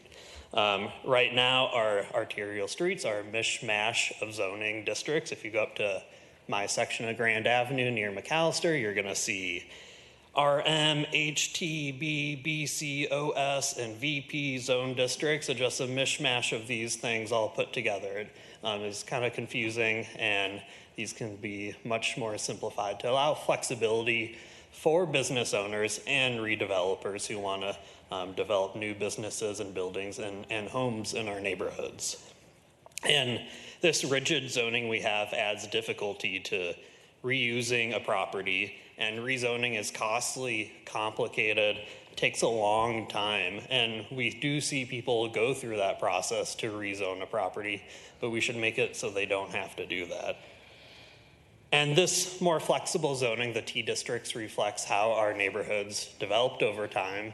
We see a mix of uses along these commercial corridors, and even within our neighborhoods, our residential neighborhoods, you'll see some old commercial buildings that are no longer allowed to be commercial, but that was back in the time when we had more flexibility in what we did with our businesses and our buildings. Over time, this zoning became more and more permissive to where city only allows mixed use and business zoning in specific spots on our corridors. So we should take a step forward, modernizing our zoning, going back to how things used to be. And that is thank you. The end of the sentence. Thank you so much. Appreciate it. Don't forget to sign in if you haven't already. Welcome up. Council President, members of the council, my name is Rick Varco. I live in Ward 3, but I am here on behalf of my union, SEIU Healthcare Minnesota and Iowa. We represent healthcare workers. I've submitted a letter and I'll just reference that. The short version is we strongly encourage a yes vote and echo the feelings of those who say we need to go further. And I would just add not only go further, but go faster. The one message from the electorate is the urgency of the affordability crisis. People are calling out for being able to afford their lives. And the number one cost for most people is the cost of housing. The number one cost driver for most businesses is the rent. And we need to, the city is a major factor in both of those, and we need to start acting faster. And then I will just add one note. Everybody agrees that the biggest challenge confronting St. Paul in our budget is our tax base and the fact that we have so much nonprofit land in this city that we can't generate revenue from. But that is only a problem if you take the amount of land as a fixed quota. We cannot expand the amount of land horizontally as much as we would like to take over Minneapolis, but we can expand vertically. Every time you allow the city to grow up further, you reduce the impact of the St. Thomas's, the McAllisters, the county, the state government. And therefore, if we are going to address that critical problem, we need to start growing vertically. Thank you. Thank you so much, and make sure to sign in. Anyone else here to testify on this item? All right. Seeing none, I will take a motion from Ms. Jost to close the public hearing and lay the matter over to November 12th for final adoption. All in favor say aye. Aye. All opposed? 7 in favor, no one opposed. The public hearing is closed and the ordinance is laid over to November 12th for final adoption. Item 31 is a public hearing of ordinance 25-65, creating Chapter 225A of the Legislative Code titled Firearms Regulations to establish regulations for assault weapons, binary triggers, ghost guns, and signage. All right. Thank you all so much for being here to testify and for already lining up. And we will go right into our testimony. Come on up. As a reminder, 2 minutes. Please start with your name and where you're coming from. Hello, my name is Gretchen Damon. I live in Ward 3. St. Paul Moms Demand Action supports this ordinance. If state lawmakers cannot move the needle on gun violence prevention, then local leaders need to get the job done. Similar to the smoking ban in our city's past, it will take community clamor to get us to the other side, where not only can we breathe smoke-free air, but also inhabit bullet-free spaces. This ordinance supports responsible gun ownership. Some of us remember riding in the back of our parents' station wagon with no seatbelts. Today, we don't think twice about strapping a child in a car. We don't long for the good old days of no safety restraints. Through new laws, we've protected our children from secondhand smoke and car accidents. It is time to protect them from being shot. Effective leadership is not just doing what your constituents demand, but advising them on evidence-based improvements. Making sure rapid-fire weapons disappear from our neighborhoods is a better way of doing things. Kids playing basketball at the rec center or doing their homework at the library away from firearms is a brighter future. Since the Annunciation shooting, over 5,000 people have joined Minnesota Moms Demand Action. Many now realize their local governments cannot regulate firearms because of preemption.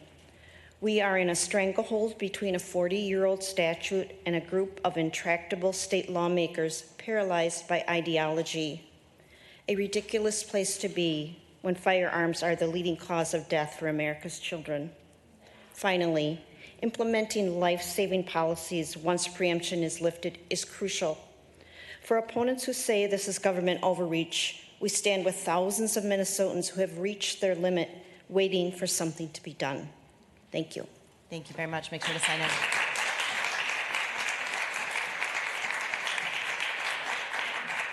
Welcome. Council President Naker, my name is Dr. Sheldon Berkowitz.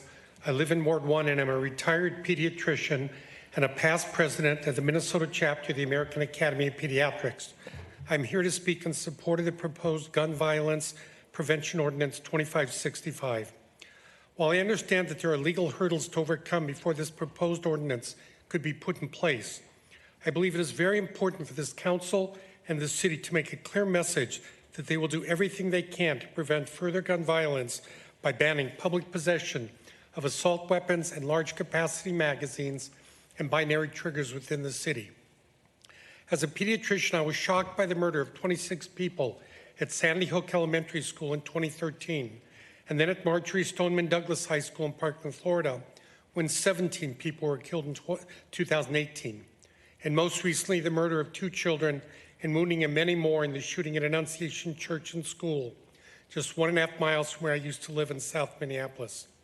When I was in practice at Children's Minnesota Hospital in Minneapolis, I helped care for patients and families who were victims of gun violence, including the young adolescent who I cared for, who had been paralyzed when a stray bullet entered her house and severed her spine, leaving her in a wheelchair for the rest of her life.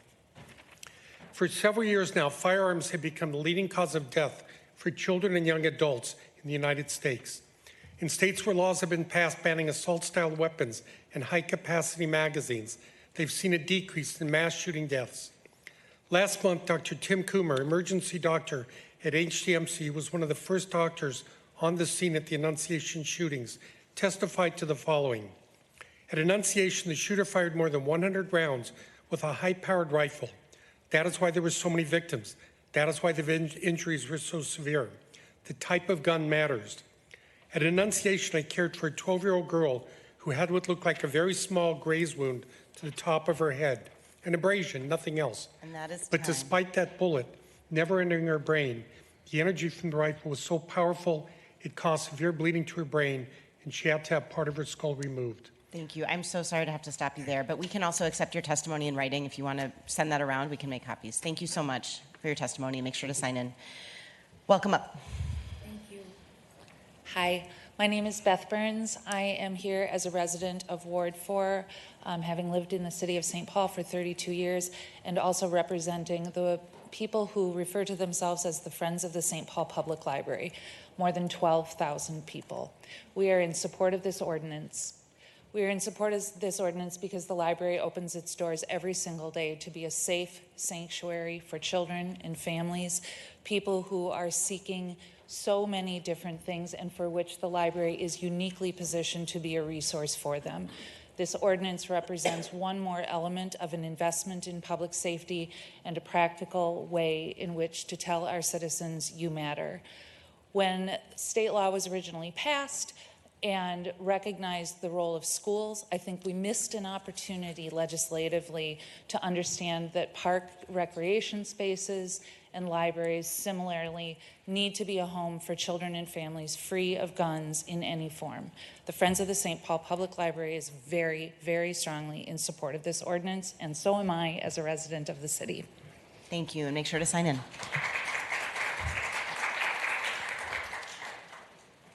Good afternoon. My name is Maddie Muse. I'm a mother, aunt, teacher, and St. Paul resident in Ward 3. I've taught in St. Paul schools for nearly 20 years and have 2 children, ages 12 and 15. I'm here in support of the proposed ordinance banning public possession of assault weapons, large capacity magazines, and binary triggers. As a teacher, I cherish caring for children, the hum of a school building, the excitement of the first weeks, fresh haircuts, new supplies, friends reunited, joy-filled Annunciation Catholic School on its first day of Mass with messages of hope and peace.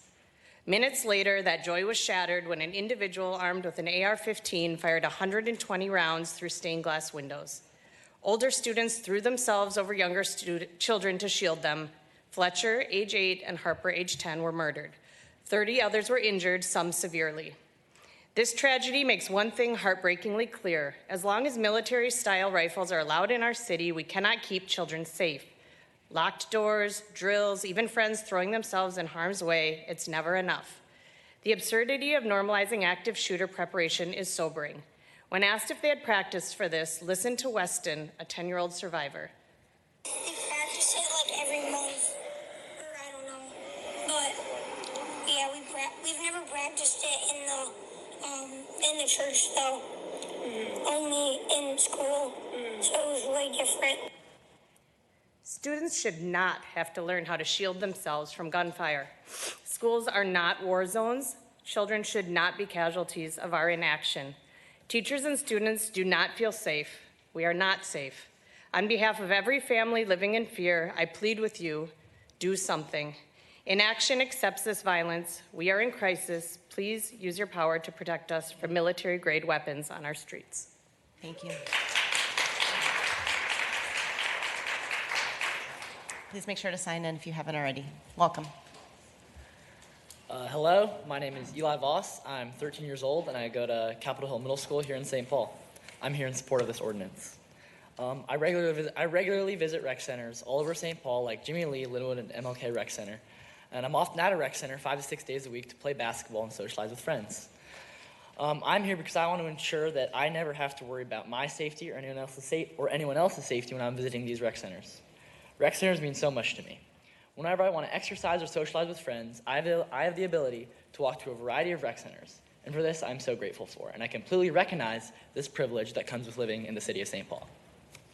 The topic of gun violence is also personal to me. As last year when my school flag football team was practicing at a public park less than 3 blocks away from my school, me and my team were running laps around the park when we heard gunshots. Less than 100 feet away, a man with a pistol had fired multiple shots at another man with the intent to kill. Me and my team immediately grabbed our bags and sprinted with our coach the 3 blocks back to our school. This event scared me and my teammates deeply, with some of my teammates telling me they had problems sleeping after that event. I don't want any kid to have to experience the feelings that me and my teammates felt, for which I can only describe as being absolutely terrified. If we can keep these public areas safe, then they are truly a safe haven for the youth, helping us stay active and build social skills. Banning firearms from these public places would be a huge step forward for making sure our youth are safe and happy. Thank you for your time. Thank you.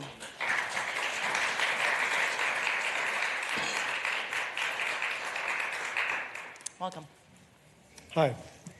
My name is Mark Connor. I just moved from Ward 1, where I lived about the last 25 years, to Ward 7. I grew up in Ward 7. I'm a lifelong St. Paul resident. I don't know the protocol, but I'd like to leave a copy for each member of the council of this book I published last year on pages 52 and page 83, 84. I mentioned the riots of 2020. And I wanted to talk about that in relation to this ordinance. I'm 100% against the ordinance. Okay, aside from the fact that it's contrary to Minnesota law, I've looked at what's been referred to, and it's unconstitutional. However, having said that, I want to share the experience that I worked for 13 and a half years at Andai Young Center, our home, Native American Indian homeless shelter for kids on Portland, Lexington, and St. Paul. Because I had that contact with the American Indian community, the day after the police station was burnt down in Minneapolis, I was contacted and asked, will I please go help protect buildings? It was American Indian Movement operation. At one point, one of the leaders actually showed me a gun that he had. It was an AK-47 with a drum magazine that has 75 rounds. Now, the thing is, Lake Street was completely destroyed, but from the border of St. Paul to Kenwood, Franklin Avenue had not have a single window broken. At certain times, we didn't have the police at the time. Sometimes the police can't be there. Sometimes we need to protect ourselves. That's what the constitutional right, the Second Amendment, we have a God-given right to protect ourselves, and the Constitution protects that. The Second Amendment does.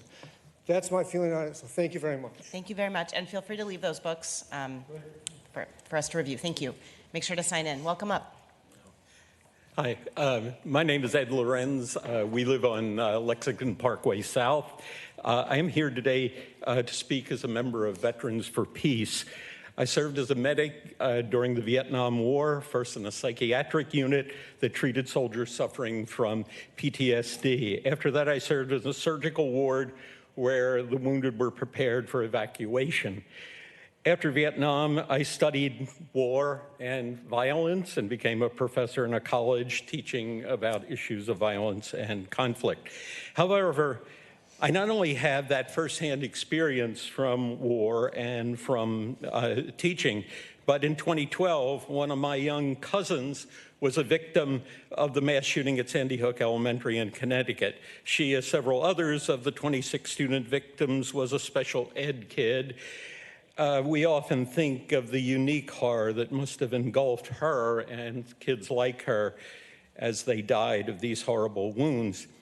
I certainly understand law-abiding people who collect technically complex things, including modern weapons, but given the danger of modern firearms, I cannot fathom why any sane person would oppose regulations to protect us from any use of these weapons against their fellow humans. The blood and gore brought to our world by modern weapons of war, especially in the US with our irresponsibly lax firearm regulations, requires all responsible persons to support regulations to protect people, especially our young children, from the horror these weapons bring. You deserve great credit for starting the process of getting this ordinance finalized. Thank you very much. Thank you. Make sure to sign in. Good afternoon, City Council members. My name is Maggie Dickman, and I live in Ward 3. For the past 12 years, I've had the privilege to live in St. Paul. As a patron of our local libraries and recreation centers, I'm in support of the ordinance to restrict firearms in sensitive public spaces such as parks, libraries, recreation centers, and city buildings.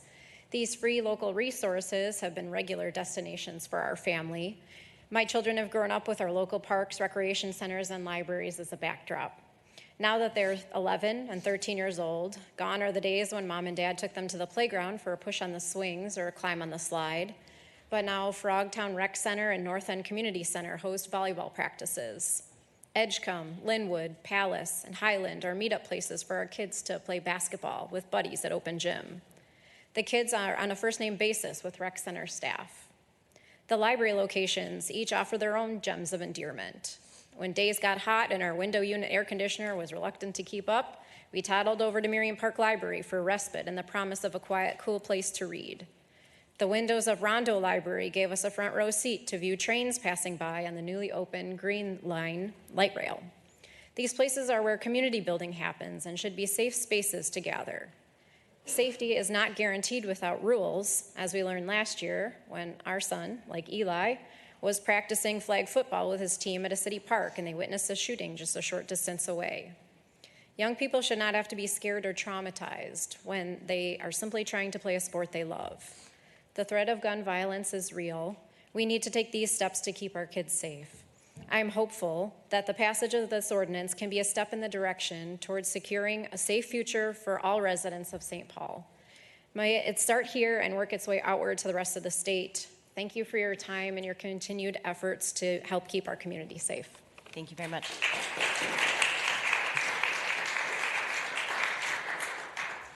Welcome up. Good afternoon. My name is Kadar Greer, and I'm a youth activist and also a leader of the youth in St. Paul, Minnesota. I currently do Stop the Violence community events centering around basketball and entrepreneurship. I train kids year-round in basketball, and I also mentor kids in my youth program called Journey of the Youth. That's spelled Journee. After my niece, we lost her father to gun violence 2.5 years ago, which is very tough, so that makes me a survivor of it. I also teach in special education, a special education program at Expo Elementary, and I also am a lifelong citizen of St. Paul. I see my legacy in my life as doing everything I can to uplift and ensure that the generation behind me is on the right path. My annual spring event focuses on giving young kids opportunities and a sense of hope. They need to know how important it is to come together and support each other's goals.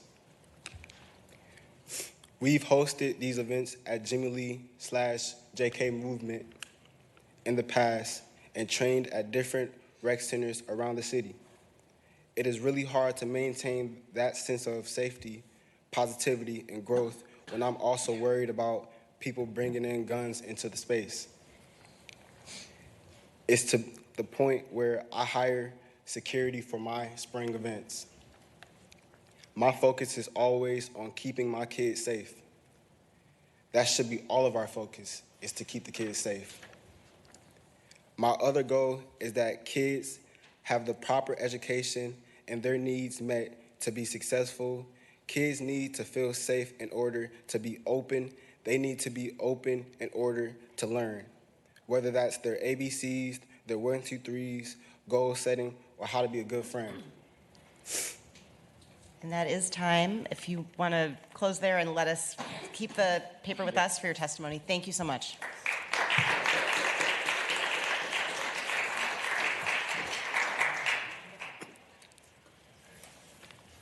Hi, my name is Judy Parr. I'm a lifelong resident of St. Paul, currently live around the corner from Linwood Rec Center. I also spent over 40 years as a clinical social worker, and the last 15 were in a program called Functional Family Therapy, specifically designed to work with families with kids on probation. And the first thing we had to accomplish in every family was to try to create a sense of safety for all the family members, so that they could begin to see each other differently and learn new behaviors. And there is robust research that shows that anyone in a very excited state of flight or fight is unable to really access learning, decision-making, and good practice. And the more we can send a message to the kids who are on the verge of trouble or whatever, that they have safe places to go, like the library and the rec center, and that there are adults in this community that care about their safety so that they can learn and grow and feel comfortable in doing so and become really good citizens in the future of this city, which I love. Thank you very much. Make sure to sign in. Welcome up, and at this point, I would just invite anyone else who plans to testify to please get in line, just so we have sort of a sense of last call. Thank you. Good evening. My name is Ash Sharpling. I'm from the east side. I was born in St. Paul, live here, work here. My family has ties going back. I'm a Marine Corps veteran, and I'm here to speak against this ordinance. One of the reasons I'm here to speak against the ordinance is that every day for my job, I review state statute for the state to make sure that the contracts and things we're entering into are legal. Upon reviewing this ordinance, and the ordinance itself does cite Minnesota Statute 471, 633, and it recognizes that if this is passed, that is not an enforceable law or and it is void. And I don't think that we should be spending time passing laws that are going to be unenforceable at the time they're passed and rely on the state to pass another law, which may never again. All it does is put an ordinance out there that causes confusion for the police and the citizens who are not recognized by that. The other reason is I do think that this will expend the city's resources. I think there will probably be immediate lawsuits given the nature of this. I think the correct time that the city council should pass an ordinance like this would be when the state change its laws after the people of Minnesota have elected officials that respond to them and make changes to these laws. I think right now doing it is not the right time. Lastly, as a Marine Corps veteran of my friends and I that live in St. Paul, if this were to pass, I would be considered a criminal, possibly for what I own. I'd be considered a criminal not for taking action against somebody, not for doing any unjust harm to somebody, not for acting in an unsafe manner, but for simply owning an item of which I am legally allowed in the United States to own, and that is of a major concern to me. Lastly, I'll add that laws like these, I don't think do anything. I think what the focus should be on, which we've heard here, are going to be community programs so that St. Paul continues to develop a culture of peaceful, nonviolent people that understand that doing unjust harm to people is not something we want. Also training and education programs so that our kids know, please know what guns are and don't touch them. So I appreciate your time. Thank you. Thank you very much. Make sure to sign in. Come on up. Hi, good evening. My name is Nate Castle. I'm a Ward 6 resident. I live near the Maryland Market on Maryland, where I've experienced and heard and witnessed awful gun violence since the time I've lived here. But frankly, I really kind of don't really want to be here tonight because I work at Jimmy Lee Rec Center. It's 5:30 right now. I've got a whole bunch of elementary school kids getting ready to end their program. I've probably got upwards of 75 teens recreating in a healthy space in our rec center. We've got open swim happening now. We've got a lively rec center, but I'm here for those people, for those young people and for our community. I've worked at rec centers for about 10 years. I've experienced neighbors shot dead, kids scrambling from football fields, and playgrounds to avoid gunfire. Staff members nearly shot at work. We had recently a staff member disarm someone in our rec centers with a semi-automatic assault weapon. These tragedies didn't really make the news, but they happen all the time. Our staff are front and center with these people.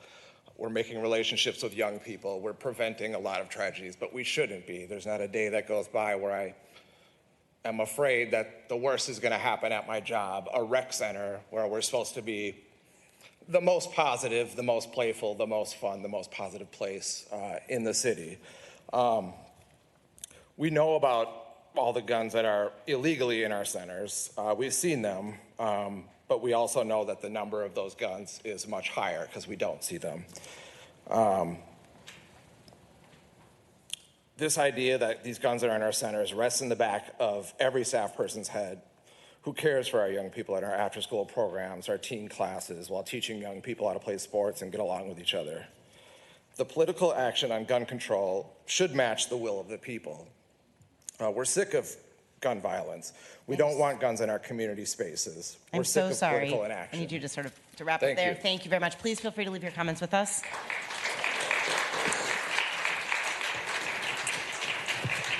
And thank you for your work at Jimmy Lee as well. Welcome up. Hello, my name is Rob Dorr. I am General Counsel for the Minnesota Gun Owners Caucus. I work in St. Paul very frequently down at the Capitol. I've been doing that for 16 years.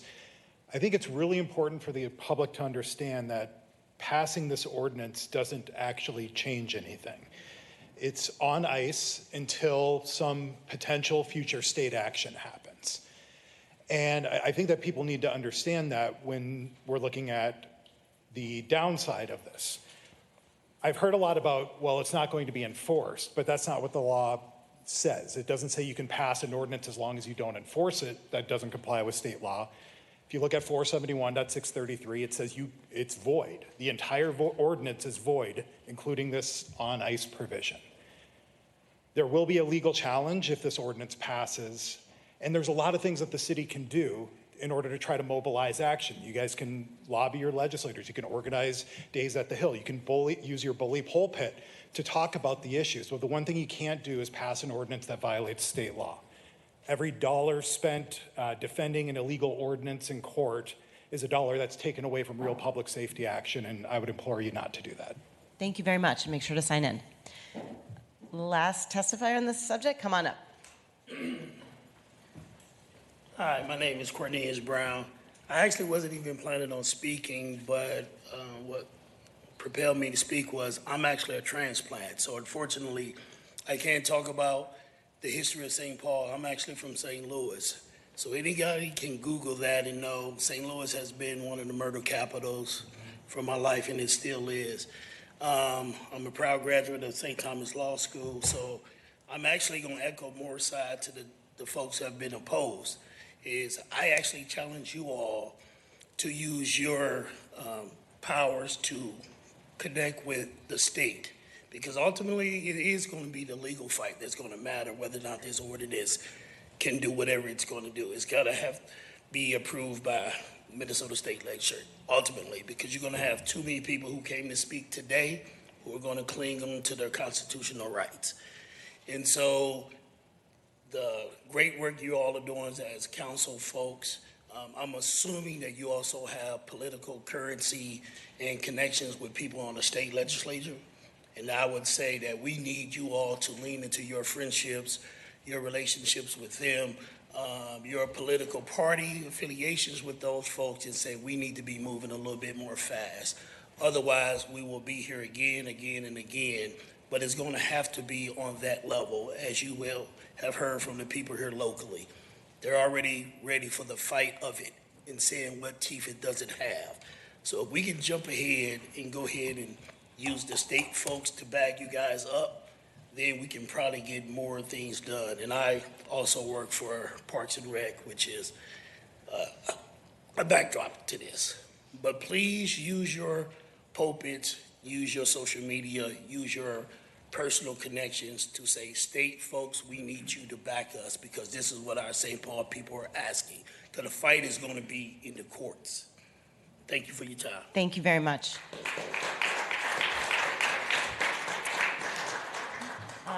I'm going to take a motion from Ms. Yang to close the public hearing. All in favor say aye. Aye. All opposed?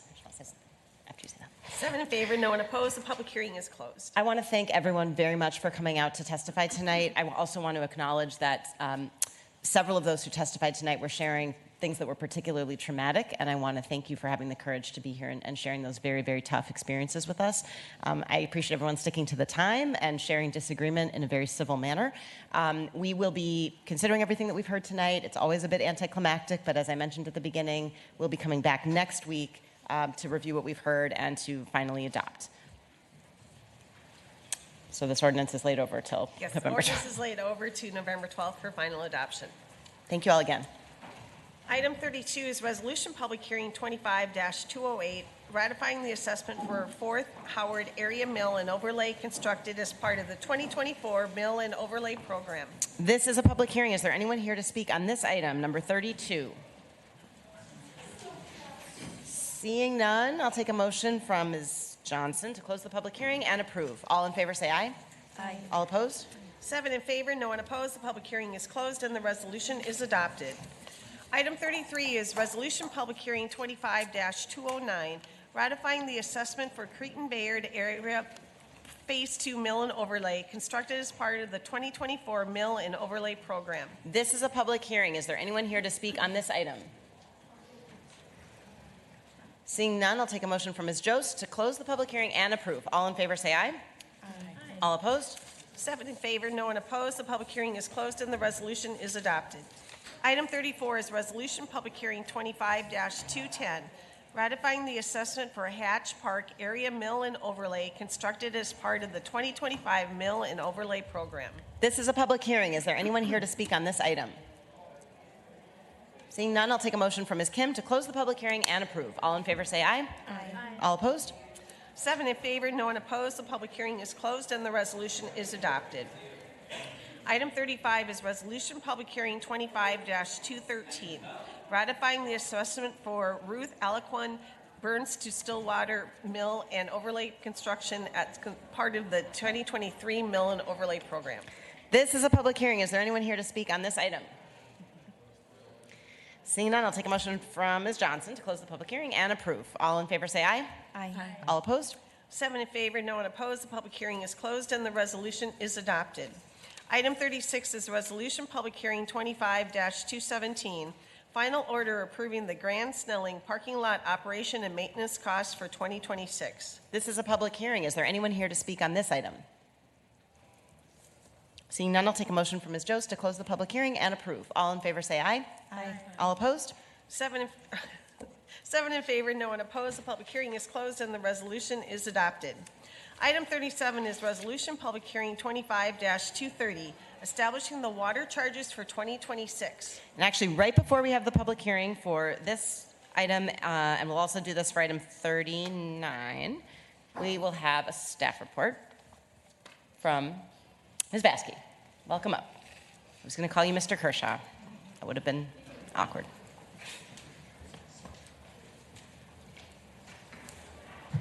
Welcome. Hi, good afternoon.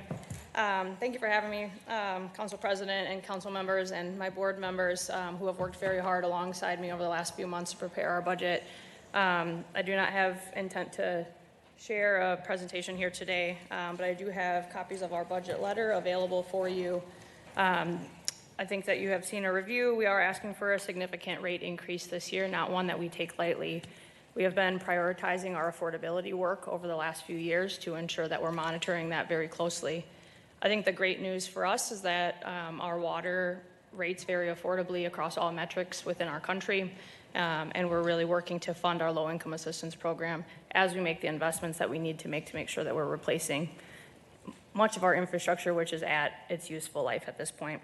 Overall, I just want to highlight that the overall impact for our customers, the average impact will be $4.73 per month next year.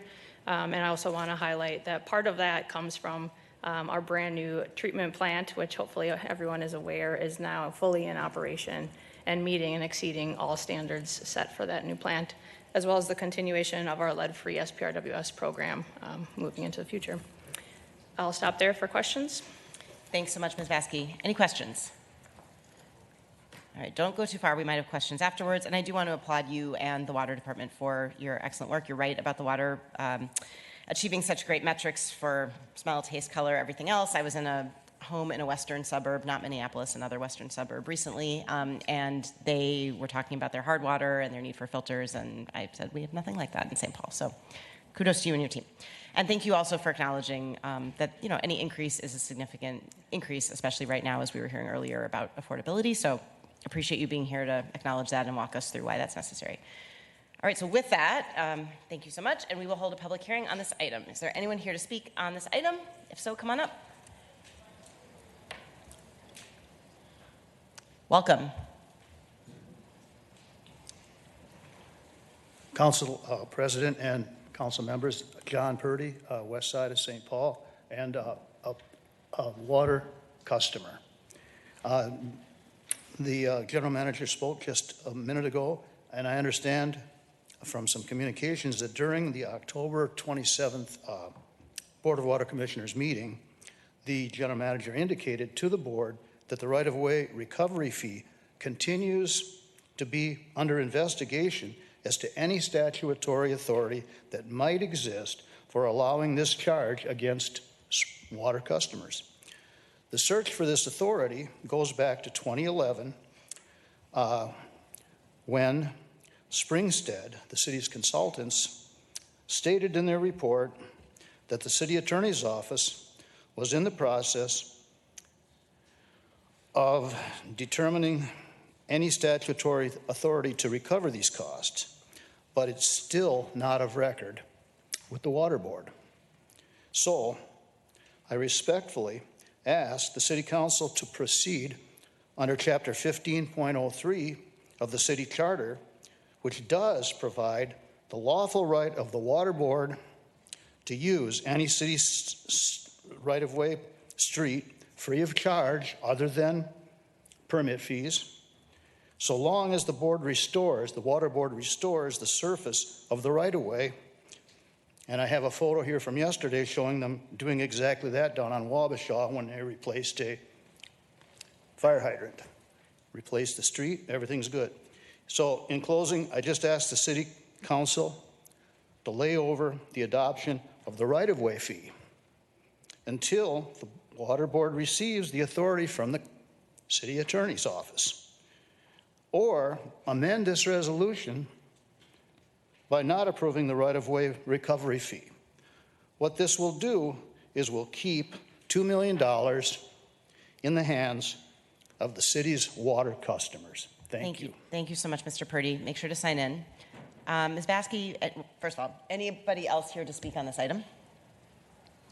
All right, seeing none, I will move to close the public hearing. All in favor say aye. Aye. All opposed? 7 in favor, no one opposed. The public hearing is closed. Ms. Baskey, do you have any initial comments or thoughts on Mr. Purdy's testimony? Anything we should know? Sure. Thank you, Council President, for the question. I will provide just a very brief overview. In 2011, the City of St. Paul worked with a consultant, Springstead, to analyze right-of-way expenses that the city was incurring due to the fact that water and sewer infrastructure were in the right-of-way. That study detailed a variety of different costs associated that the city then incurred additional expenses because of it, not necessarily associated with restoration, but other expenses the city incurs. The city then began charging St. Paul Regional Water Services for the fee that was determined as part of that study and part of that report. In order to recoup that money, St. Paul Regional Water Services passes that cost along to our St. Paul customers as a monthly right-of-way recovery fee charge. We have been interacting with Mr. Purdy, and I believe we have a hearing scheduled with him to dispute his bill specifically, although I think he's discussing a broader concern, which is something that we've been working closely with the City of St. Paul Attorney's Office with. The City of St. Paul Attorney's Office believes that we have the right to make that charge and plans to make that case during that hearing. Okay. Thank you, Ms. Baskey. And one more question. Is there any negative impact of laying this matter over for 2 weeks? Oh, it's already getting laid over to December 3rd. Never mind. Okay. Thank you very much. Is there any other comment? Okay. Mr. Purdy, I want to thank you for being here. I will admit to you that I have not had time to look at the public comments that you submitted in advance. I want to make sure I have time to do that before we vote on this. This is being laid over till December 3rd anyway, so we're not taking final action today. I appreciate you being here, and I will take a close look at what you submitted. And this item is laid over till, and we need to vote on it. I have motion to close the public hearing and lay the matter over to December 3rd from Council Vice President Kim. All in favor say aye. Aye. All opposed. 7 in favor. Oh, I'm so sorry. Ms. Johnson. I just wanted to say that one of the things I noted in the public comment as well that would be helpful to get clarification on prior to the 3rd would be the question around legal clearance that kind of was raised throughout, or like the authority of whether we have that. So just want to be able to verify that. Unfortunately, I wasn't able to be at the water board meeting on October, but I think being able to just get that clarity, since it was asked for the record, would be helpful. Thanks, Chair. Okay, with that, all in favor say aye. Aye. All opposed. 7 in favor, no one opposed. The resolution is laid over to December 3rd. Item 38 is Resolution Public Hearing 25-231, establishing the water fees and charges for 2026. This is a public hearing. Is there anyone here to speak on this item? Seeing none, I'll take a motion from Ms. Johnson to close the public hearing and lay the matter over to December 3rd. All in favor say aye. Aye. All opposed? 7 in favor, no one opposed. The public hearing is closed and the resolution is laid over to December 3rd. Item 39 is Resolution Public Hearing 25-239, setting the 2026 sanitary sewer and storm sewer rates. And we will have a staff report on this item from Mr. Kershaw. Welcome up.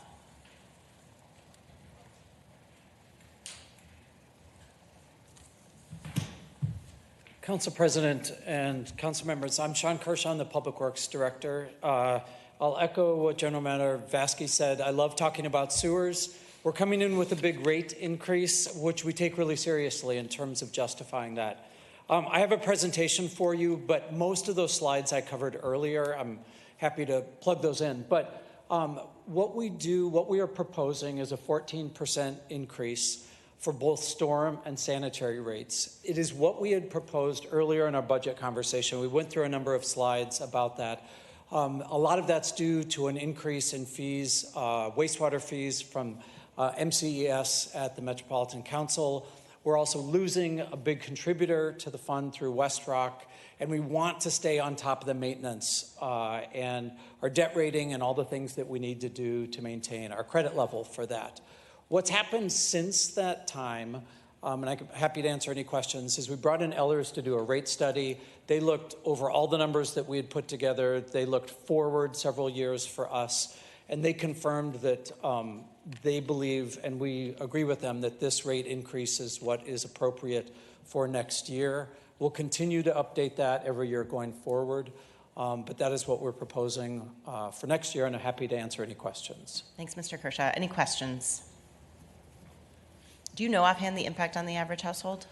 The impact on the average household is this on an average rate. One thing that's actually working to our benefit is people are using less water per household, so that is bringing the cost.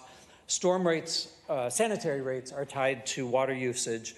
The average household increase for sanitary sewer will be $56, and the average annual household increase for storm sewer is $18.44. $18.44. $18.44 for storm sewer and $56.12 for sanitary sewers. Okay. Thank you, Mr. Kershaw. Any other questions? Ms. Johnson. Thank you, Council President. And Director Kershaw, thank you for being here as well. What is the typical cadence for these rate changes? Something that we do often. When is the last time we done it last? Yeah, Council President, Councilmember Johnson, we bring rate proposals forward every year. What we normally do is propose them at our budget meeting in September when that happens. We have a separate public hearing like we're doing today about those rates specifically, and then they're adopted in December with the budget or whenever the budget is passed. So it's a yearly process that we go through. We went through a period where the increases were pretty modest, about 3% for a long time. Part of what's happening is we need to maintain debt coverage ratios, cash on hand ratios for the bond rating. We're significantly increasing our capital program.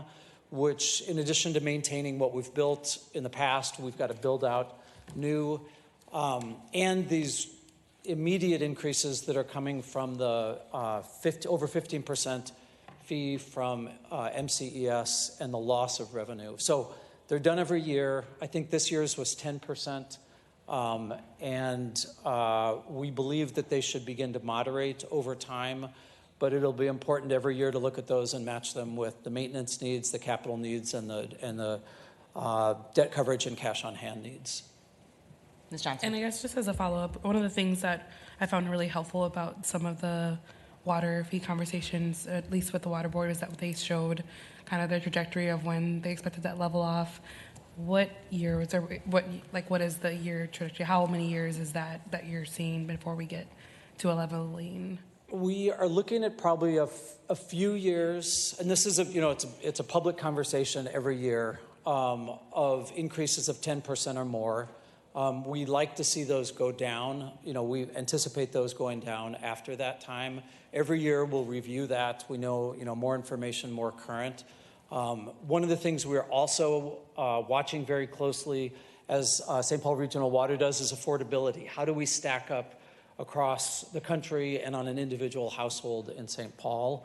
We're lucky that our rates here are really pretty moderate, but that increase we take really seriously. Thanks for the questions, Ms. Johnson. And this will also be laid over to December 3rd to align with our budget adoption, as Mr. Kershaw mentioned. So we do have time to get further information after this as well. And Council President, I'll email out the presentation. At this point in the night, I'm sure you all want to keep going, despite the fact that I like talking about sewers. Everyone looked very disappointed when you said you didn't have a PowerPoint. We have visuals in the presentation. Thank you, Mr. Kershaw, so much. And thank you for Council your President. willingness to stay late with us, and everyone who's still here. To Richard Icabina, who's here, and the great Stewart team that do all the work that I talk about. Thank you. Take a motion from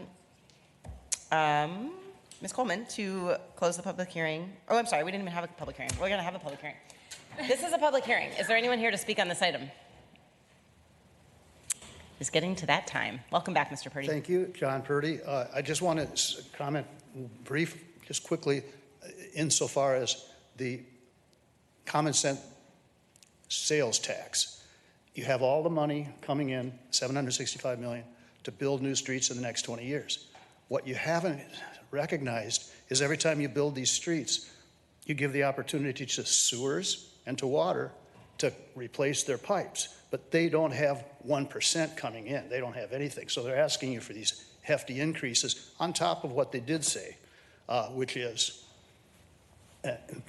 Met Council's costs. So just so that you're aware, you've got these things that you created with the 1%, but you didn't take care of, possibly, and it's even in the documentation from Mr. Kershaw that they can't keep up. Thank you very much. Thank you, Mr. Purdy. Is there anyone else here to speak on this item? Seeing none, I will now take a motion from Ms. Coleman to close the public hearing and lay the matter over till December 3rd. All in favor say aye. Aye. All opposed? 6 in favor, no one opposed. The public hearing is closed and the resolution is laid over to December 3rd. Item 40 is Resolution Public Hearing 25-241, approving the application of Salvation Army Northern Division for a sound level variance in order to present amplified sound for the annual Tree of Lights light program in Rice Park starting November 15th through January 6th at Rice Park, 109 West 4th Street. This is a public hearing. Is there anyone here to speak on this item? Welcome. Thanks for being here. Council members, thanks for having me. My name is Paul Deakins. I'm the Development Director for the Salvation Army North. And we just wanted to, again, say thank you for considering it. We are excited to bring the Tree of Lights back to Rice Park again this year. We're asking for a 5-hour sound variance for our program. And then that's it. Thank you very much for being here to tell us a little bit more about it. Appreciate it. Just want to see if you had any questions. Any questions? Thank you. Make sure to sign in. Yeah, well, thank you. All right. Anyone else here to speak on this item? All right. Seeing none, thank you again for being here. I'll take a motion from Ms. Bowie to close the public hearing and approve. All in favor say aye. Aye. All opposed? 6 in favor, no one opposed. The public hearing is closed and the resolution is adopted. Item 41 is Resolution Public Hearing 25-244, amending the Home 2025 General Ledger Budget to reflect the program income amount in the 2025-26 HUD Consolidated Plan Annual Action Plan of $206,225.38, and amending the home projects budget to reflect the 2025 home spending of $1,629,610.90. This is a public hearing. Is there anyone here to speak on this item? Seeing none, I'll take a motion from Ms. Jost to close the public hearing and approve. All in favor say aye. Aye. All opposed. 7 in favor, no one opposed. The public hearing is closed and the resolution is adopted. Item 42 is Resolution Public Hearing 25-245, approving the petition of Via Yang, property owner at 1656 Wilson Avenue, to vacate the abutting north-south alley right-of-way from Wilson Avenue to Old Hudson Road. This is a public hearing. Is there anyone here to speak on this item? Seeing none, I'll take a motion from Ms. Johnson to close the public hearing and approve. All in favor say aye. Aye. All opposed? 7 in favor, no one opposed. The public hearing is closed and the resolution is adopted. Item 43 is Resolution Public Hearing 25-246, authorizing the fire department to enter into a joint powers agreement with the state of Minnesota through its State Fire Marshal Division to receive funds for the Minnesota Air Rescue Team and amend the financing and spending plans in the fire department in the amount of $500,000 to pay for training and equipment. This is a public hearing. Is there anyone here to speak on this item? Seeing none, I'll take a motion from Council Vice President Kim to close the public hearing and approve. All in favor say aye. Aye. All opposed. 7 in favor, no one opposed. The public hearing is closed and the resolution is adopted.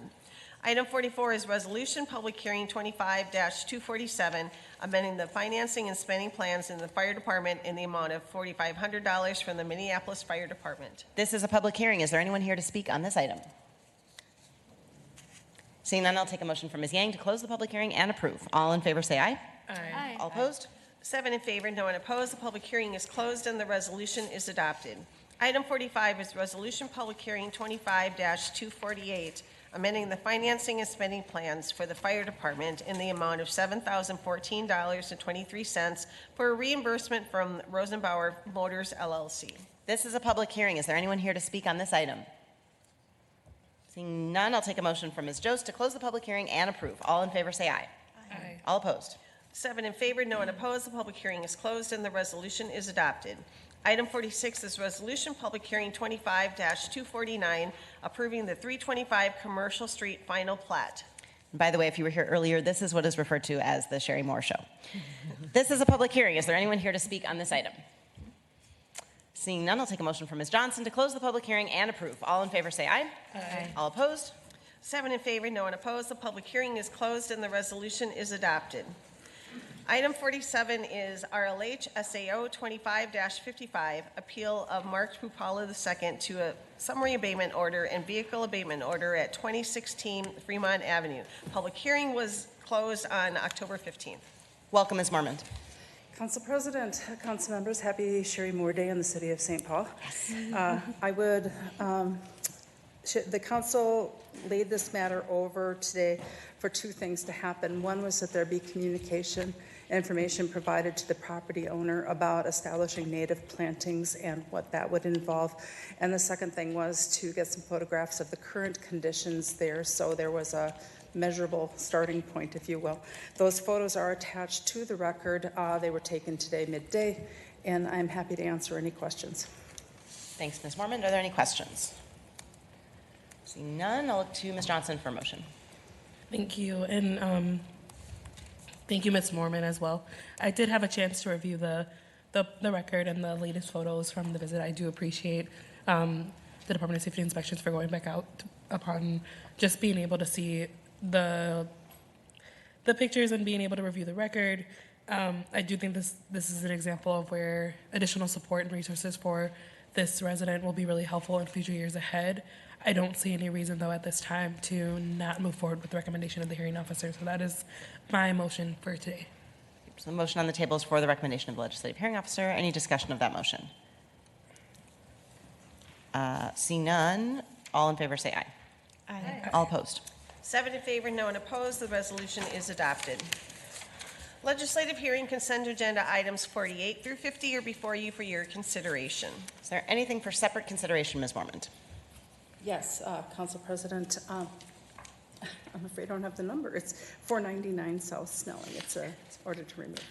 Thank you. Item 49. Yeah, item 49 is RLHRR 25-80, ordering the raising and removal of the structures at 499 Snelling Avenue North within 15 days after the November 5th, 2025 City Council public hearing. And before you get up for the public hearing, although I know you've been waiting a very long time, we're going to have a very brief staff report on this item since it is somewhat substantive, and then we will go into our public hearing. Ms. Mormont. I will try to be brief. This is the CVS on the corner of University and North Snelling Avenue. It has been out of operation effectively since June of 2020 in the wake of the George Floyd unrest, and actually became a registered vacant building in 2023 when the certificate of occupancy was revoked. There have been numerous, and I dare say dozens upon dozens of code enforcement abatement orders for things, everything from graffiti, broken windows, garbage, trash, cleanup of needles, just everything from code enforcement. There have been hundreds of police calls in the last 5 years to this site. So the building itself is missing its ventilation system. The electrical systems are extremely compromised and not working. When you look at the pictures of the building on the interior, you can see that it is not a functional space within, but rather a rather large trash bin that is holding a lot of things from, I think, the previous break-ins that's experienced when there have been squatters getting in and so on. I conducted a legislative hearing on September 30th. That was the originally scheduled hearing date, at which point I received testimony from a large number, they're in your record, of neighborhood people and neighborhood representatives. And also present was an attorney representing CVS, and that was Mr. Andrew Dostal from Taft Law. At that time, I indicated to the people who attended the hearing that my inclination was to recommend that the building be ordered removed within 15 days with no option for its rehabilitation, as there was no performance deposit posted, code compliance inspection report. I didn't have evidence of any sort of rehabilitation plan, financing to execute the rehabilitation, or in this particular, well, title issues would need to be dealt with as well, because there's both a landlord owner and a lessee. And finally, a nuisance abatement plan to handle the nuisances that are ongoing at that location, and not a dissimilar way to the way Burger King was discussed on South Robert some time ago. None of those things have happened. What we did is to continue the matter to the end of October. In the event that materials were received, they could be reviewed, a record created, and that be provided to you today if there have been any changes. There have been no changes in the record since that time. As of last week, CVS, the renter, hired an attorney who is here today, also from Taft Law, Mr. Adam Niblick, and today the owner, SCP 2005C21045 LLC, has an attorney present as well, and he was retained today. So they would like to present their ideas and plans for moving forward in what they're looking for from the City Council. And I believe that there are neighbors and neighborhood representatives here to speak as well. Since it's such an exhaustive record that is in front of you on this one, I won't try to summarize it, but rather happy to field questions. Thank you so much, Ms. Mormont. Are there any questions at this point for Ms. Mormont? Doesn't look like it. Okay, don't go far.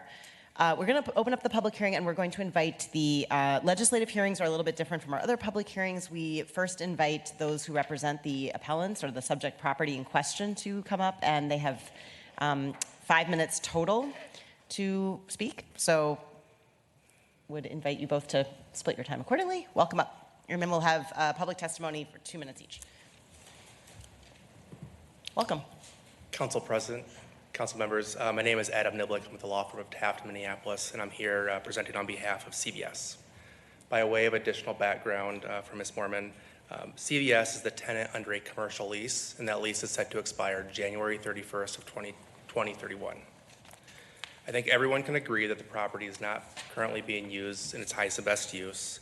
There are, however, several individuals that are interested in acquiring the property for redevelopment purposes. Although no terms have been finalized to CVS's knowledge, we are aware of at least 2 parties that have made offers to purchase the property. While any proposed sale will be ultimately decided by the property owner, who is CVS's landlord, CVS is actively working with its landlord, as well as those interested parties, to facilitate a transfer of the property, and CVS is in a position to contribute to the overall transaction to facilitate a sale and redevelopment of the property. If the city orders the building raised, the likelihood of that sale and redevelopment dramatically decreases. Both CVS and its landlord have certain rights and owe each other certain obligations under their existing lease. And if the building is raised by the city, those rights and obligations will make it increasingly difficult for either of the parties to finalize a sale and move on to redevelopment. The unfortunate reality is that if the building is ordered raised, absent some sort of plan for a sale or redevelopment, it may remain underutilized until the expiration of the current lease term, so January 31st of 2031. It's my honest belief that it would be in the city's best interest, as well as the Hamlin-Midway community's best interest, to allow the present and active sale process to continue, which would possibly lead to a redevelopment of the site rather than just a raising of the building to have an undeveloped site. What CVS is asking for today is that the city pause any final decisions on an ultimate order to raise the property for 120 days. 120 days, we believe, is a realistic period to allow CVS and its landlord to work with these potential purchasers to finalize their plans and bring about a redevelopment of the property.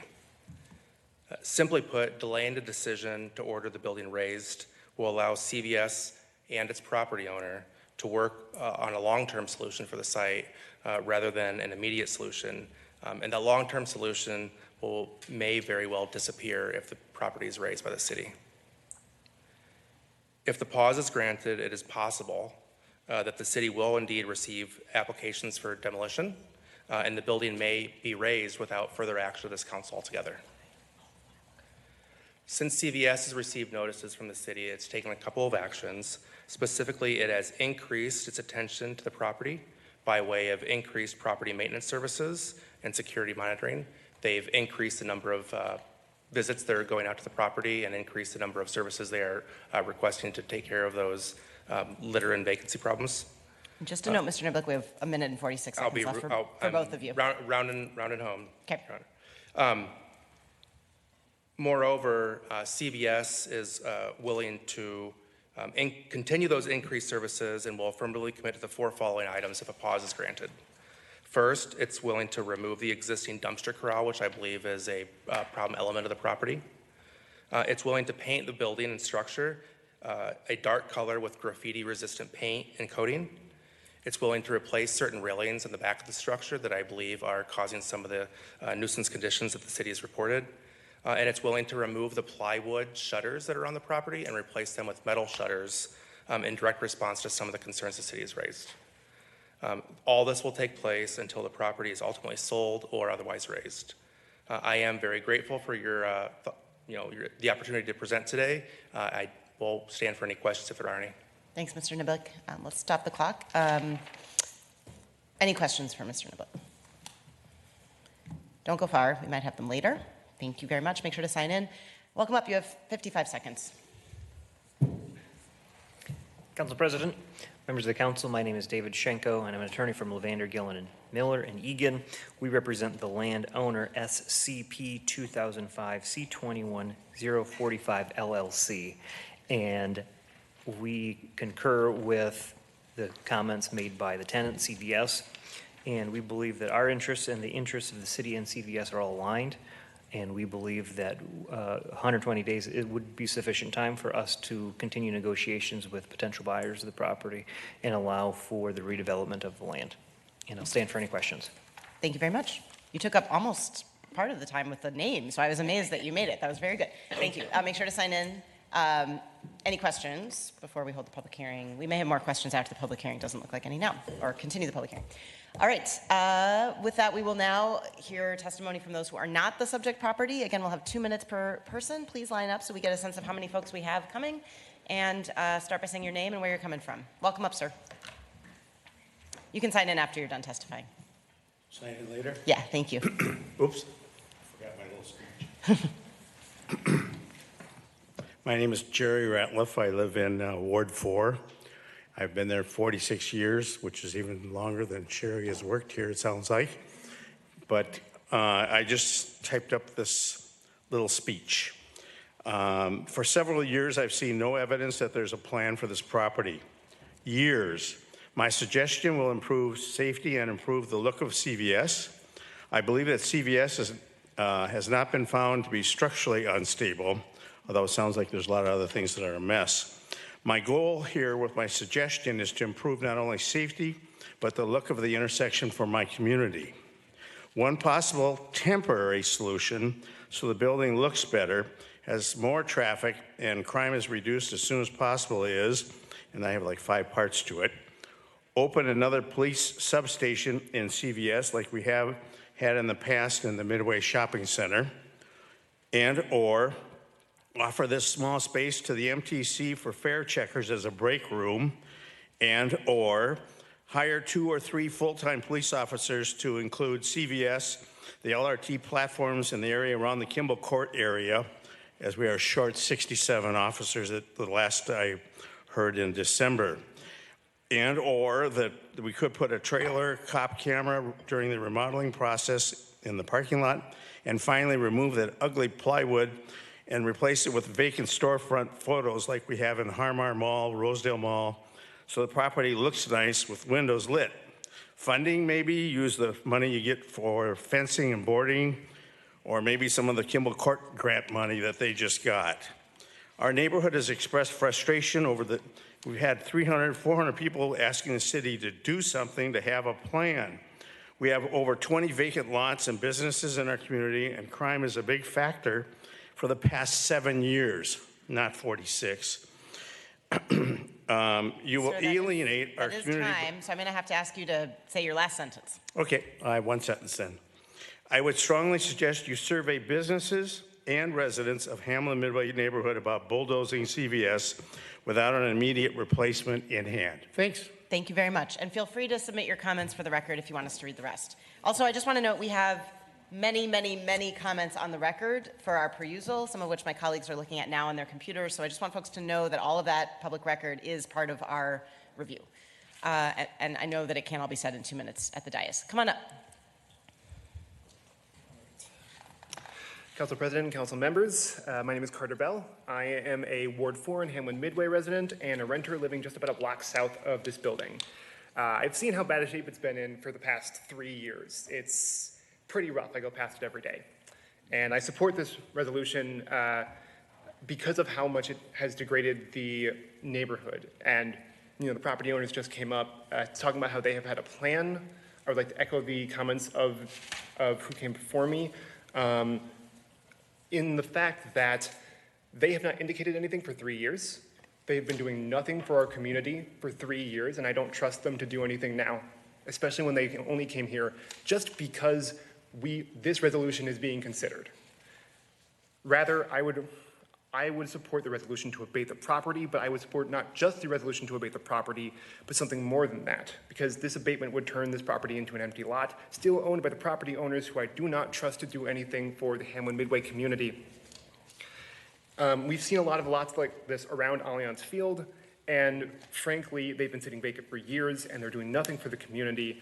And it seems to me, and I know many others, that many property owners owning property in the community have taken to holding off on selling these abandoned properties in terms of waiting for the stadium to further develop around there so that they can sell for a higher price.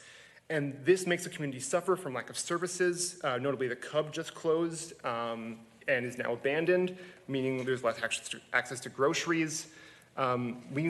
These spots should be developed soon, and not just into anything, but something that is affordable.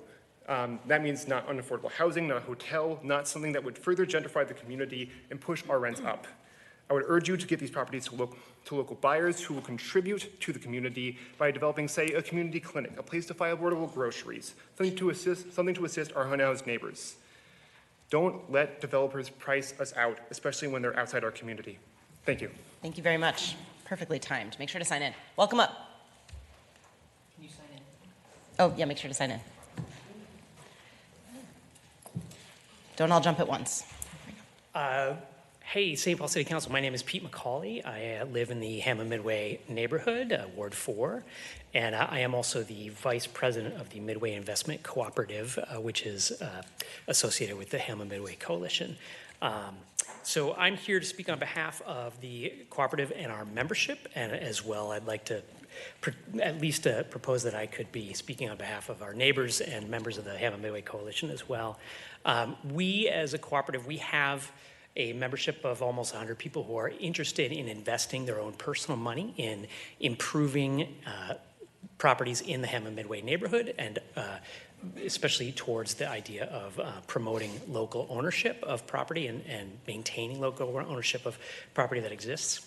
So I would like to welcome the city council, as well as potentially the owners of the property and their representation to approach the Midway Investment Cooperative and also the Hammond Midway Coalition and our neighbors that are involved to talk about different ways that we could imagine that space and how it could be an improvement for the neighborhood. And I think that we've got a lot of ideas. We've got people who are ready to invest their own personal money in making this happen. And so I'm going to throw that offer out there as, again, the vice president of the board of the Midway Investment Cooperative. And hopefully I can be a part of enabling some of the conversation around that change. So thank you very much for your time. Thank you very much. Make sure to sign in. Welcome up. Hey folks, Jacob Hooper again. Thanks for having me, and thank you to the landlords for showing up today. I wish you guys would have come to the last one or been around for any of the previous years. I had submitted my own personal public comment in which I admittedly described the CVS as like a Hieronymus Bosch painting of a hellmouth, but I'm going to pull myself back a little bit, try to temper myself, and read a little bit for Sustain St. Paul.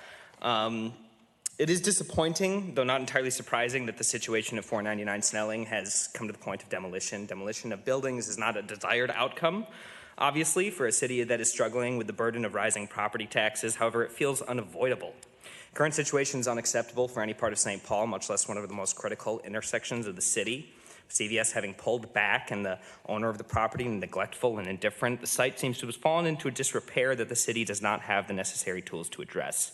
Graffiti, trash, buildup of unsightly nuisance, and vandalism, and discarded sharps and break-ins. Site owner has not taken any steps to engage in good faith with the city, with an absentee national chain tenant paying rent on a long-term lease, and unresponsive owners have no economic incentive to put the nuisance property to a higher and better use. This is negatively impacting all of St. Paul. Situation of this parcel is egregious, though not necessarily unique. We hope that in the future the city can implement policies that will avoid these circumstances recurring. For instance, well-implemented administrative citations, awesome that those have passed, should allow the city to address nuisance properties before they come to this point. But in the bigger picture, St. Paul needs to build a diverse and durable local economy, balancing a range of services that are more resilient to national economic trends. This is going to be an ongoing conversation, I think, and I hope that this council sees this as not the end of this one conversation about the CVS, but the beginning of a larger conversation about what sustainable development in St. Paul will look like. And we look forward to having that conversation with you. Thank you. Thank you very much. Make sure to sign in again. Welcome up.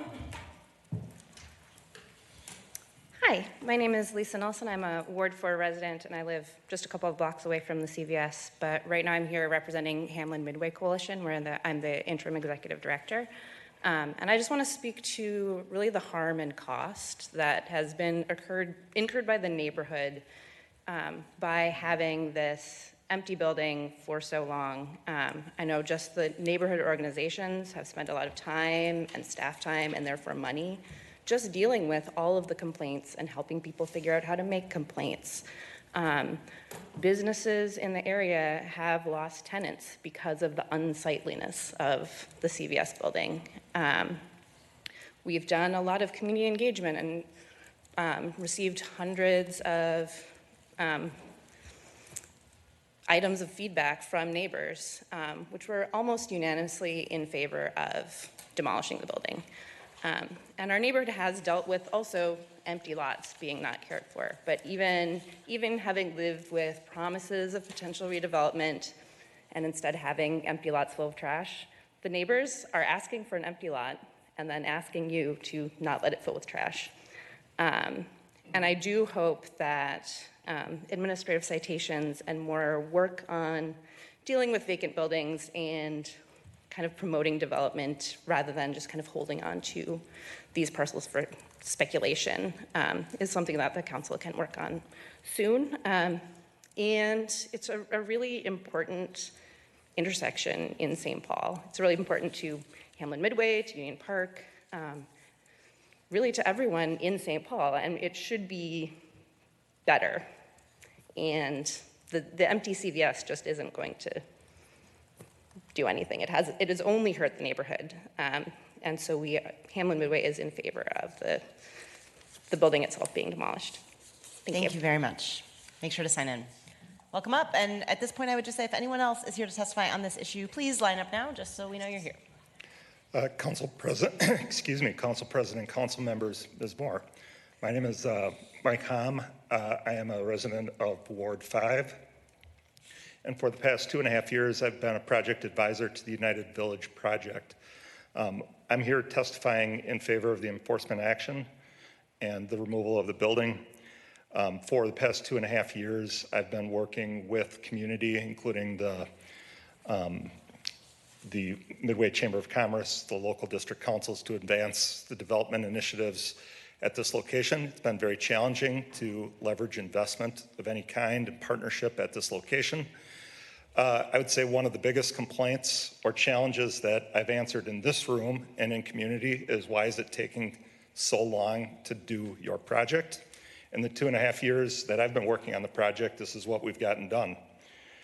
We've acquired fee title of the property. We've worked to remediate the environmental issues on the property. We've replatted the property. We've signed a development agreement with the HRA in the city of St. Paul.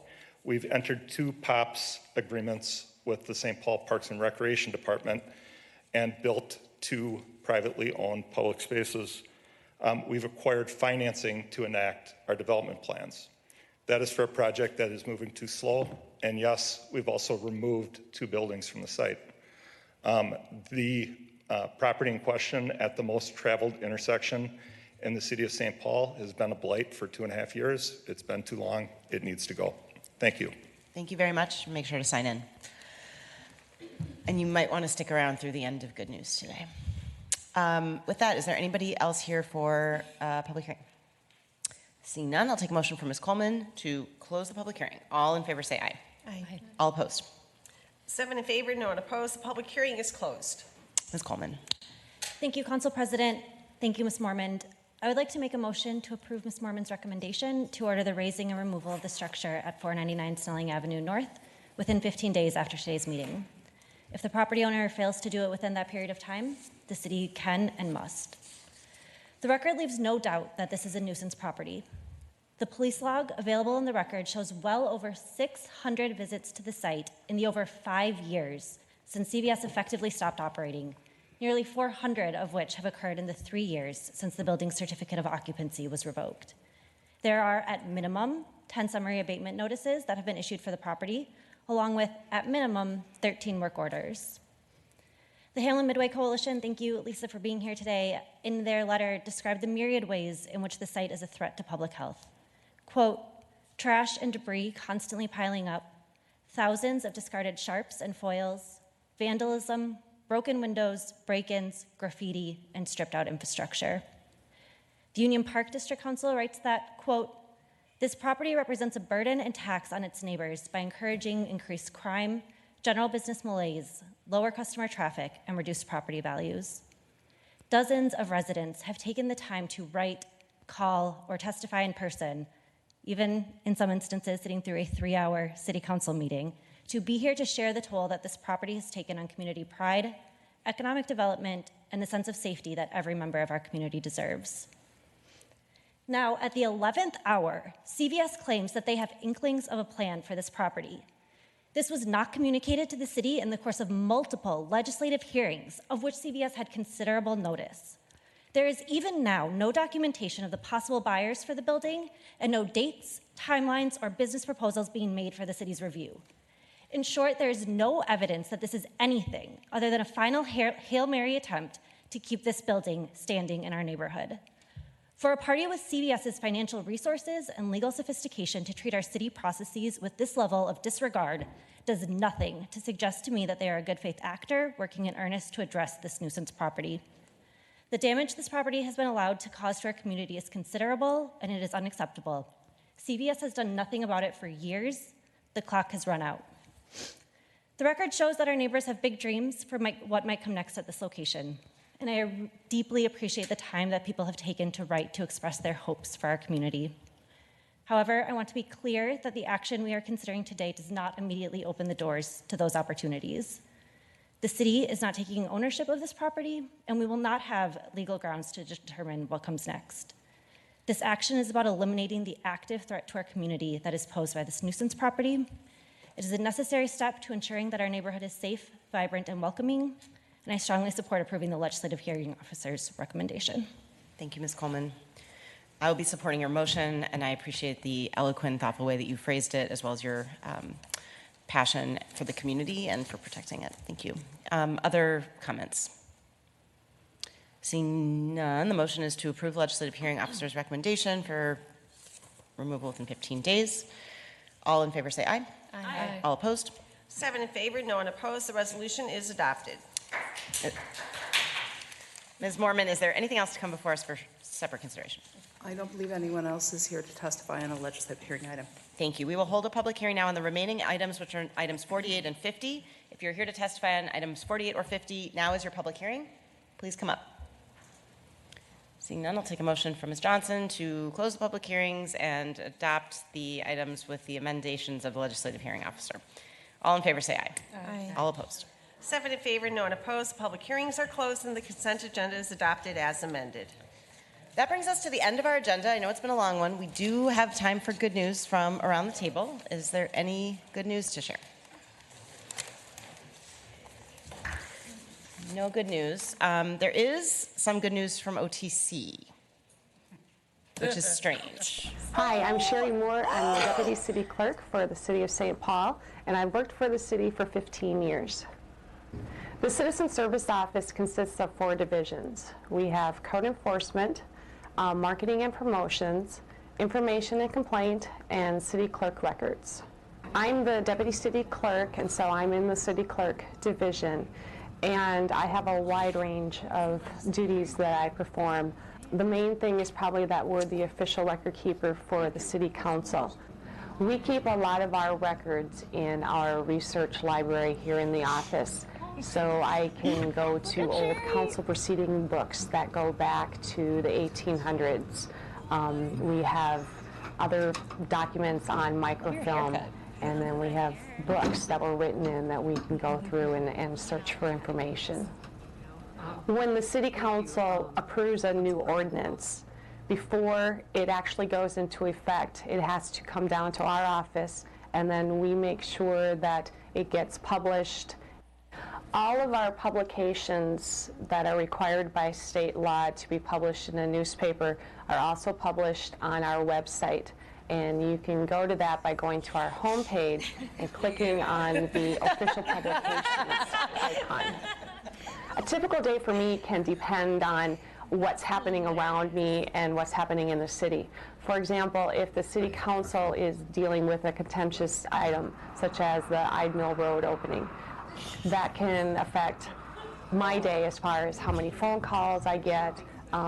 people wanting to have information, such as reporters wanting to know some numbers, citizens wanting to voice their concerns. The hardest part about my job is probably dealing with citizens that are very upset. And a lot of times by the time they get to me, they've already talked to a few people who maybe couldn't help them, and so they're looking for that extra mile. If citizens have a problem with a neighbor who is not keeping their property up, possibly has a dog that barks too much, other things that could be considered a nuisance, they can call our office or they can send us an email through our website, and we will take care of notifying the proper departments so that the problem is taken care of. If you have any questions about the City of St. Paul and you don't know where to go, call 266-8989 and just ask us. Chances are we either know it or we know where you can find the answers. Okay, all right, Sherry's giving me instructions. Now, place your left hand on the Bible and raise your right hand and repeat after me. I, Sherry Moore, do solemnly swear. I, Sherry Moore, do solemnly swear to support the constitutions of the United States. to support the constitutions of the United States And of the state of Minnesota. and of the state of Minnesota, And to discharge faithfully. and to discharge faithfully The duties devolving upon me. the duties devolving upon me As city clerk of the city of St. Paul. as city clerk of the city of St. Paul To the best of my judgment and ability. to the best of my judgment and ability. Congratulations.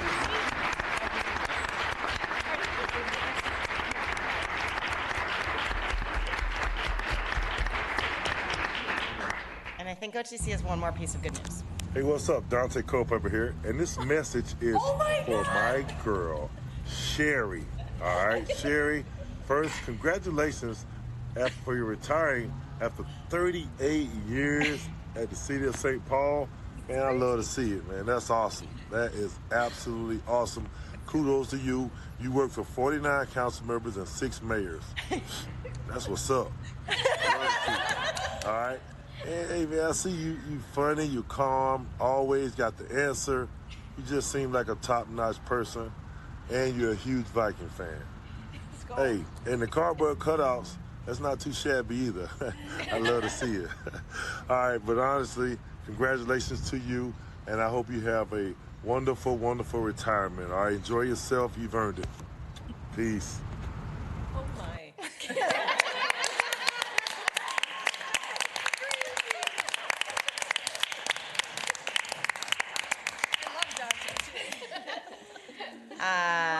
That's, I think, brings us to the end of our agenda. Mic drop on Dante. Thanks, everyone. We are adjourned. For sure. Oh, my gosh. How